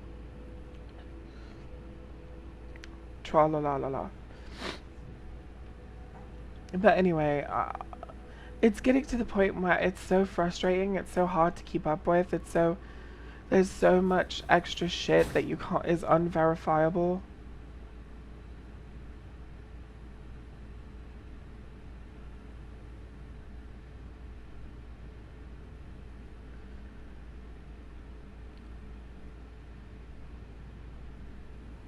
They may have been from the Ballarat jails, but regardless of where they are from,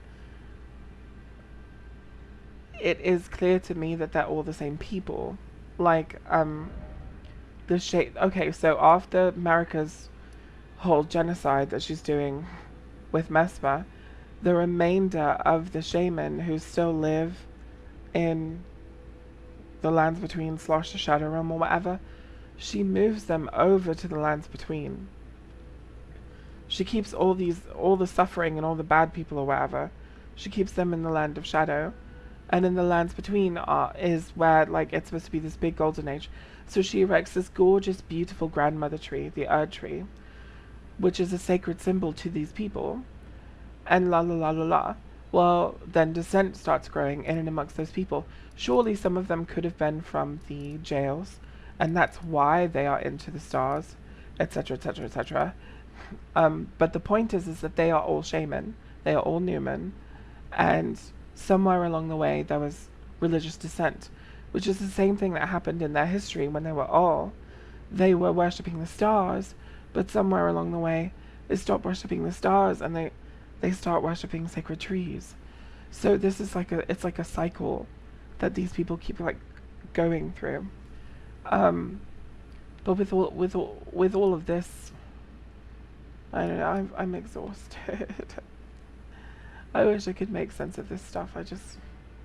I can't. And it's really exhausting. But I mean, I'm not like lashing myself to something that makes me miserable. I enjoy lore hunting, and I enjoy speculating, and I enjoy trying to piece stuff together. But you know, it's really frustrating that you can't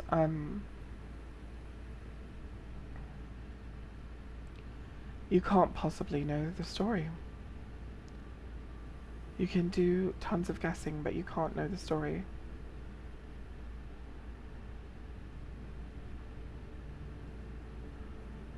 It's so hard to say, because who the thing that's exhausting is that now we're speculating it when Meta was abandoned by the Greater Will and when everybody else was abandoned by the Greater Will. What's the point of learning from Ymir that everything was broken from the start because Meta never received tell from the Greater Will ever again after landing here, basically? So everything was broken from the beginning. What's the purpose of learning that if actually no, that's incorrect, the Greater Will was in touch with people, just not blah blah blah? The implications are that the Two Fingers doing all this stuff, they're going based off of initial plans, and that things have changed and la la la. It gets so messy, and there's so many, you know, speculating at when the Greater Will decided to abandon whom and all this other. It just makes it stupid. Exactly, Devil Lightning. And that's why I guess I'm at a place suddenly where the story is kind of exhausting me. And it's exhausting me in addition to just not being able to piece it together, but then to listen to normies who just kind of blaze through the game and then say this is a game about a mother who loves her children so much that she did a genocide, and how that that anger and hatred turned her into a monster. Like, what? What? So I don't know, you guys. I don't know. I think it's symbolic that Marika committed multiple genocides in class belief in the Greater Will. What? I think it's symbolic that Marika committed multiple genocides in a class belief. Oh, in a blind belief in the Greater Will. But we don't know if she did blindly believe in the Greater Will. And in the end, we know she was horrified. But that's what's so frustrating about it, is we don't know this stuff, but we do know that Marika was doing stuff like manipulating people with the Iris of Occultation and the Iris of Grace. She was manipulating people with this stuff. Golden remnants of the grace personally bestowed by Queen Marika to the heroes who joined the crusade for her. The brilliance of Marika's grace blinds even the very best.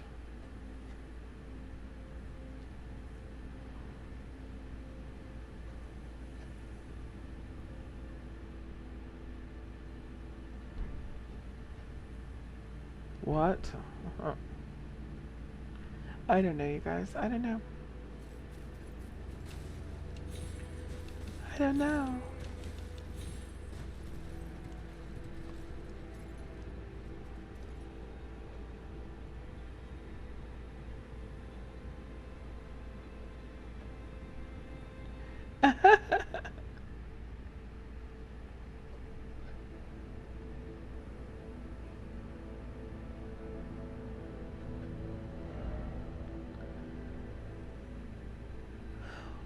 Well, I think that I think some of what happened was the greater will, but I think some of it was also Marika. Um, the Hornsent were a threat to her people, and so she had them. I don't want to say completely genocided because there are still some of them left, but genocide is a measurable offense. And certain acts against people that are deliberate acts to make it difficult for them to continue existing is what constitutes genocide. What happened to the Hornsent people is genocide. What happened to the shamed people via the Hornsent people is also pretty much constitutes genocide.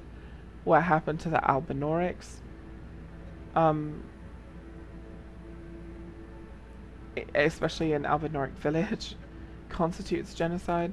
What happened to the fire giants constitutes genocide. So that there's multiple genocides going on. And nearly every single one of them is Marika doing it to other people. And if you, I'm gonna get political here, so I'm sorry, but I'm just gonna do it briefly. If you look at the world today, okay, like I'm 30 years old, right?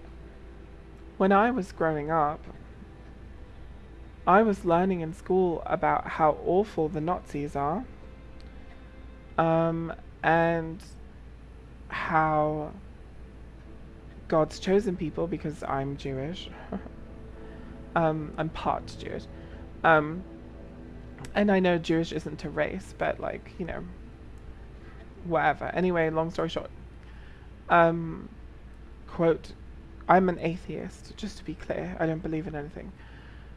But, quote, God's chosen people, unquote, were secreted away to Israel, right? So now, all these years later, when they go to Israel, it's not like that land was not inhabited. There were people living there, and those people were displaced and occupied and sent to the fringes of the land that they once occupied by people that didn't necessarily originate from there. And so this was cause for disagreements and violence, and things escalate over all these years. And now we have the same people that had genocide visited on them. And they weren't the only ones, by the way. Autistic people, developmentally disabled and handicapped people, ADHD people, neurodivergent people of all kinds were also rounded up along with the Jews. And so were gay people, and so were trans people, and so were drag queens, and so were witches, quote unquote. Lots of people were rounded up with the Jews and genocided. And when that happened, we all start learning about it years later, about how horrible it was. Now here we are in 2024, and we have those same people who are victims of this genocide doing it to other people. And we have people in different parts of the world also doing genocide, for different reasons. And none of it's justifiable, and it's all disgusting and ugly. And the one thing that it does, that I think George and Miyazaki are trying to comment on here, because it's almost predictable. Like, if you're looking at this story, and then you, like, superimpose it over real life, it's almost exactly the same thing. And I think the reason why it was predictable to them, the reason why they could write a story that would happen so closely to the way it's happening in reality, is because these dynamics are measurable. When you have something horrific happen to a people, and they, you know, escape from the horror and everything, the most horrible thing that they can conceive of is what happened to them. And, you know, when they build up power later and everything, blah, blah, blah, blah, blah,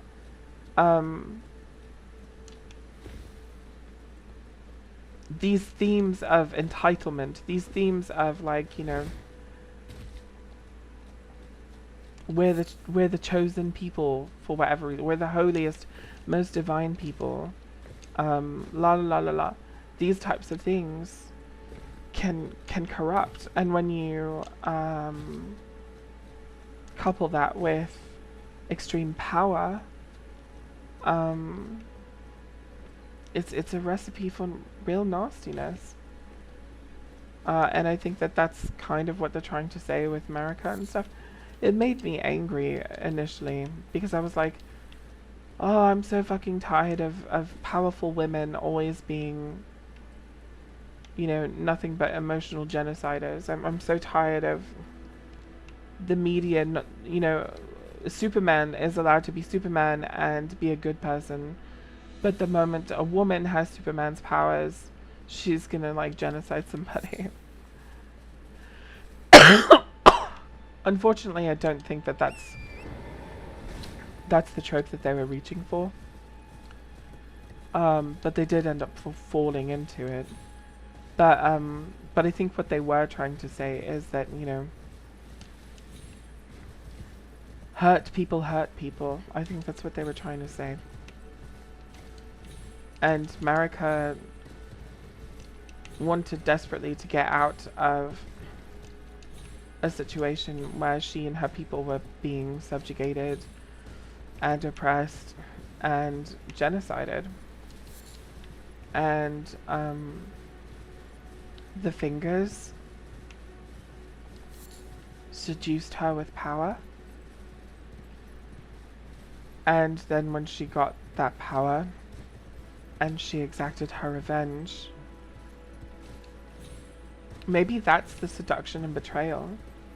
You know, the greater will seduced her with power, and then when she took power and she took her revenge, the greater will was like, oh, not like this, honey, and, like, fucked off. And that was the betrayal. Who knows? Who fucking knows? But all I'm trying to say is just that,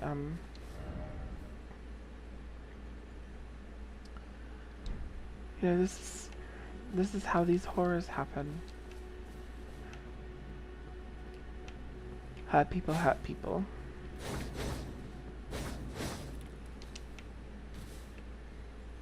And yeah. I think I'm too drugged up to make a lot of sense. And I think that's probably also like a source of my frustration and a source of my blabbering on and not really having much of a point in what I'm saying today. Yeah, yeah. She did an Alicent. For sure.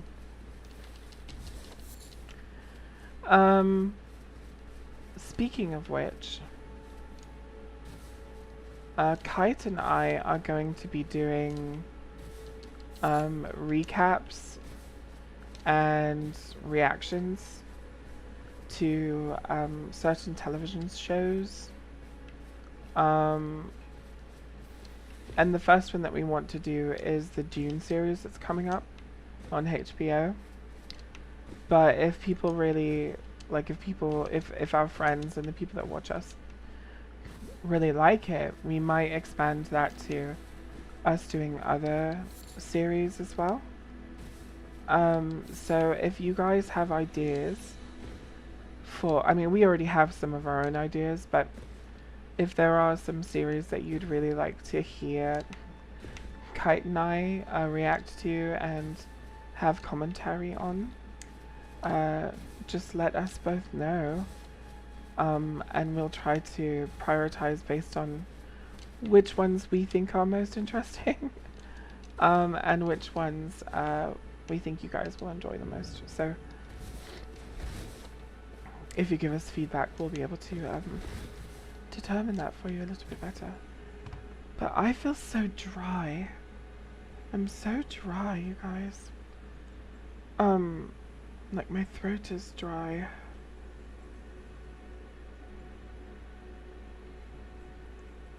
But anyway, where was I?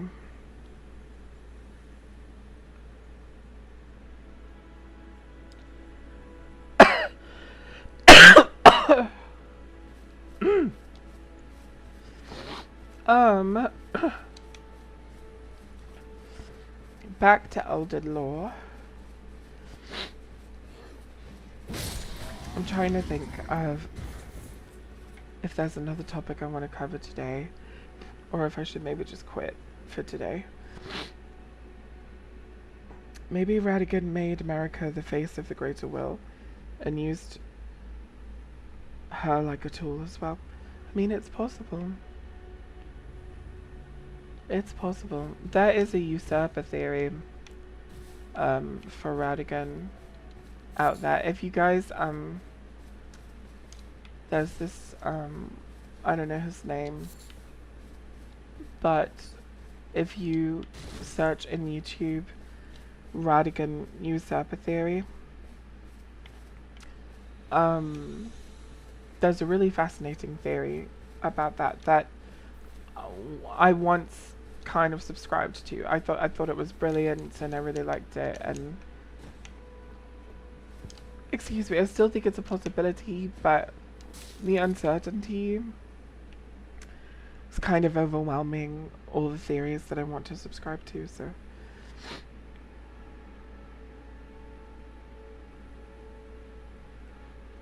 oh, the Fallout show. Yeah, that was good. We could do some reacting to that. I think Kite and I both like Fallout, so we could definitely do some reacting to that. I am all bunged up, Metal Fox, and it's ridiculous, and I'm getting like frustrated and stuff. I'm just hoping that my body can recover from this swiftly, because I have like a compromised immune system. Sometimes this sort of thing can hang on for longer with me than it does for other people. I'm really hoping not. Look, it's lampreys.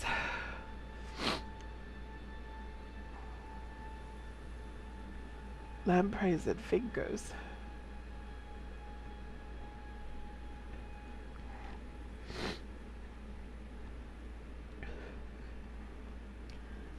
Yeah, I'm still sour from Game of Thrones too. House of the Dragon season 1 was really good. House of the Dragon season 2 has some good bits and some really not very good bits. If you see the way that, I don't know, they're just kind of doing some injustices to some characters, it feels like.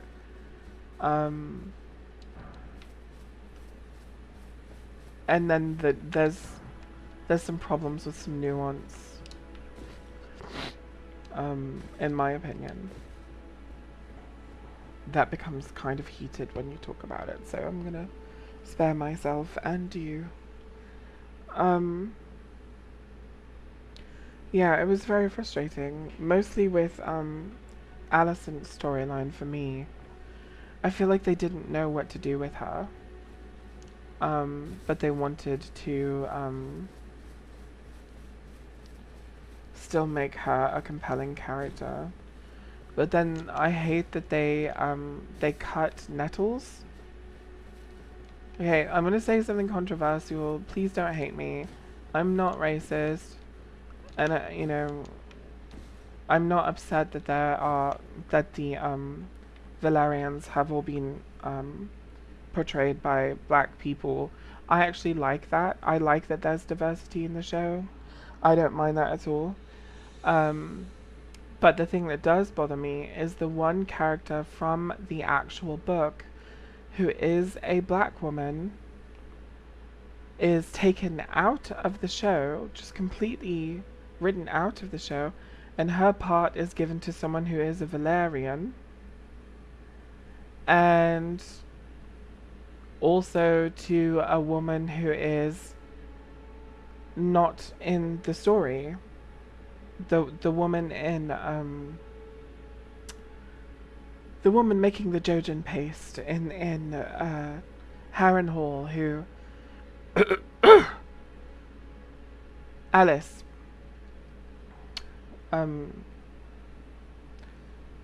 she's not in the book, and Nettles is the one who like fits that part of the story, and Nettles is also the one who rides the ugly brown dragon, and Nettles doesn't go storming through the Eyrie desperately searching for a dragon she's never met before to suddenly become its rider.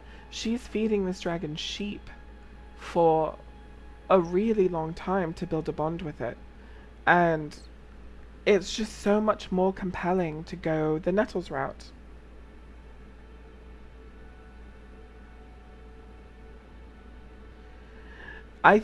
That's the thing, is like by them giving Nettles' part to Rhaena, it mucks so much stuff up. It takes the significance of the story, showcasing Nettles. Nettles' whole arc being in the story is supposed to be, number one, that Valerians aren't special. Anybody can ride a dragon. The dragon has to bond with you, and the dragon has to think you are of proper character to bond with you. And you might have to have like that power in you. It doesn't matter if you are Valerian, it matters if you have that ancestral lineage, that power inside of you. Doesn't matter how thick it is. It's magic. So here's this black girl who can ride dragons. But the really cool thing is in the end, she's not only riding dragons, but she's the one person who gets out. Oh, I don't want to spoil stuff. Anyway, Nettles' story is very unique and very special, and she should not be rewritten and her story handed to Rhaena. It will absolutely destroy the significance of her story. And I just hate that a show that prides itself on being inclusive literally cut out the one person in the story who is actually a black girl. I just think it's stupid and horrible, and and not because she's a black girl, and not because of the race part. The race part annoys me, obviously, but the most annoying part is the significance of her story being told. Now it's not going to be told because, you know, she's being taken out of the story and her story given to like 2 other characters at once. Is that an owl up there? It is an owl.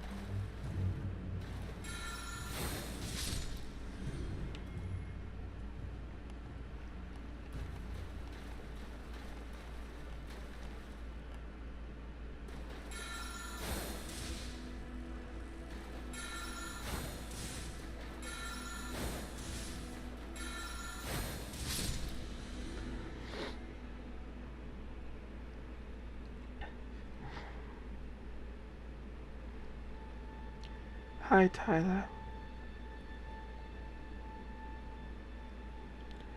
They wasted a huge portion of the last episode on that Tywin Lannister in Essos.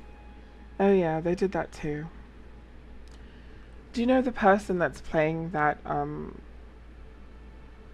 like pirate leader who is mud fighting him? Do you know that she is a YouTuber? That's Philosophy Tube. And she's on House of the Dragon.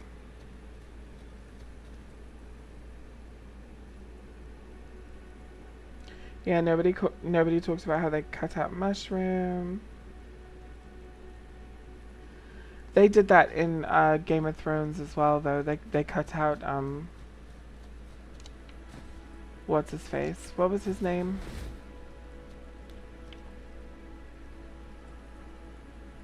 What's his name?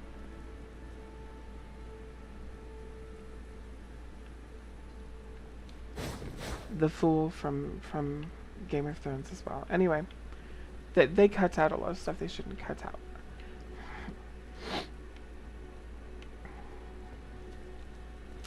Anyway, guys, I feel like the stream is devolving.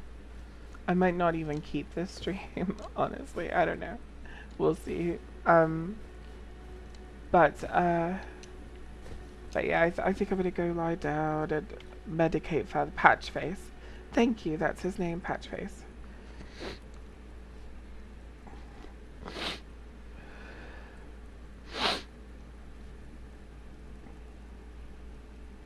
Yes, the shadows come to dance, my lord, the shadows come to dance. That's a song that little girl sung in the show. That's a song that Patches used to sing.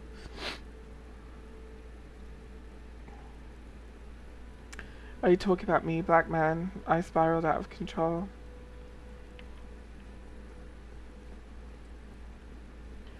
I did, I spiraled.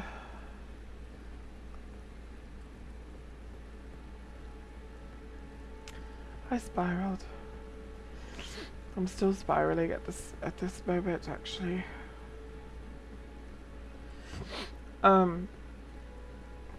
But anyway. Alright, mates. Tyler joined, so it's time to stop now. That's exactly what I was thinking, actually. I was like, oh god, Tyler's here. Time for me to jump ship. No, that's not what I was thinking. Hey, Revu. Are you still about, Revu? Thank you, Metafox, and I appreciate it. Shadows of Benadryl.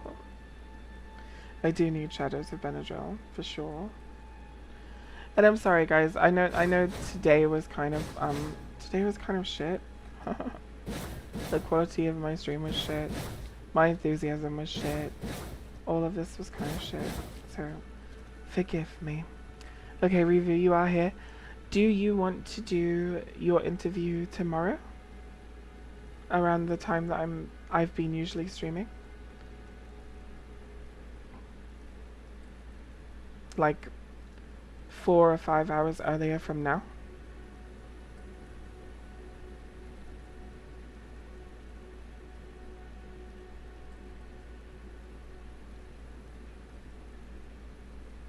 Lol, thank you, Brandon. I appreciate it.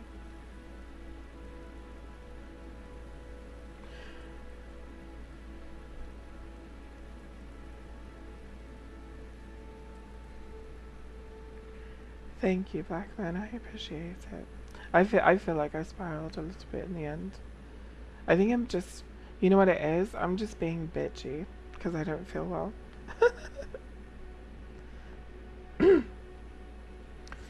Shut up, Tyler. Go away.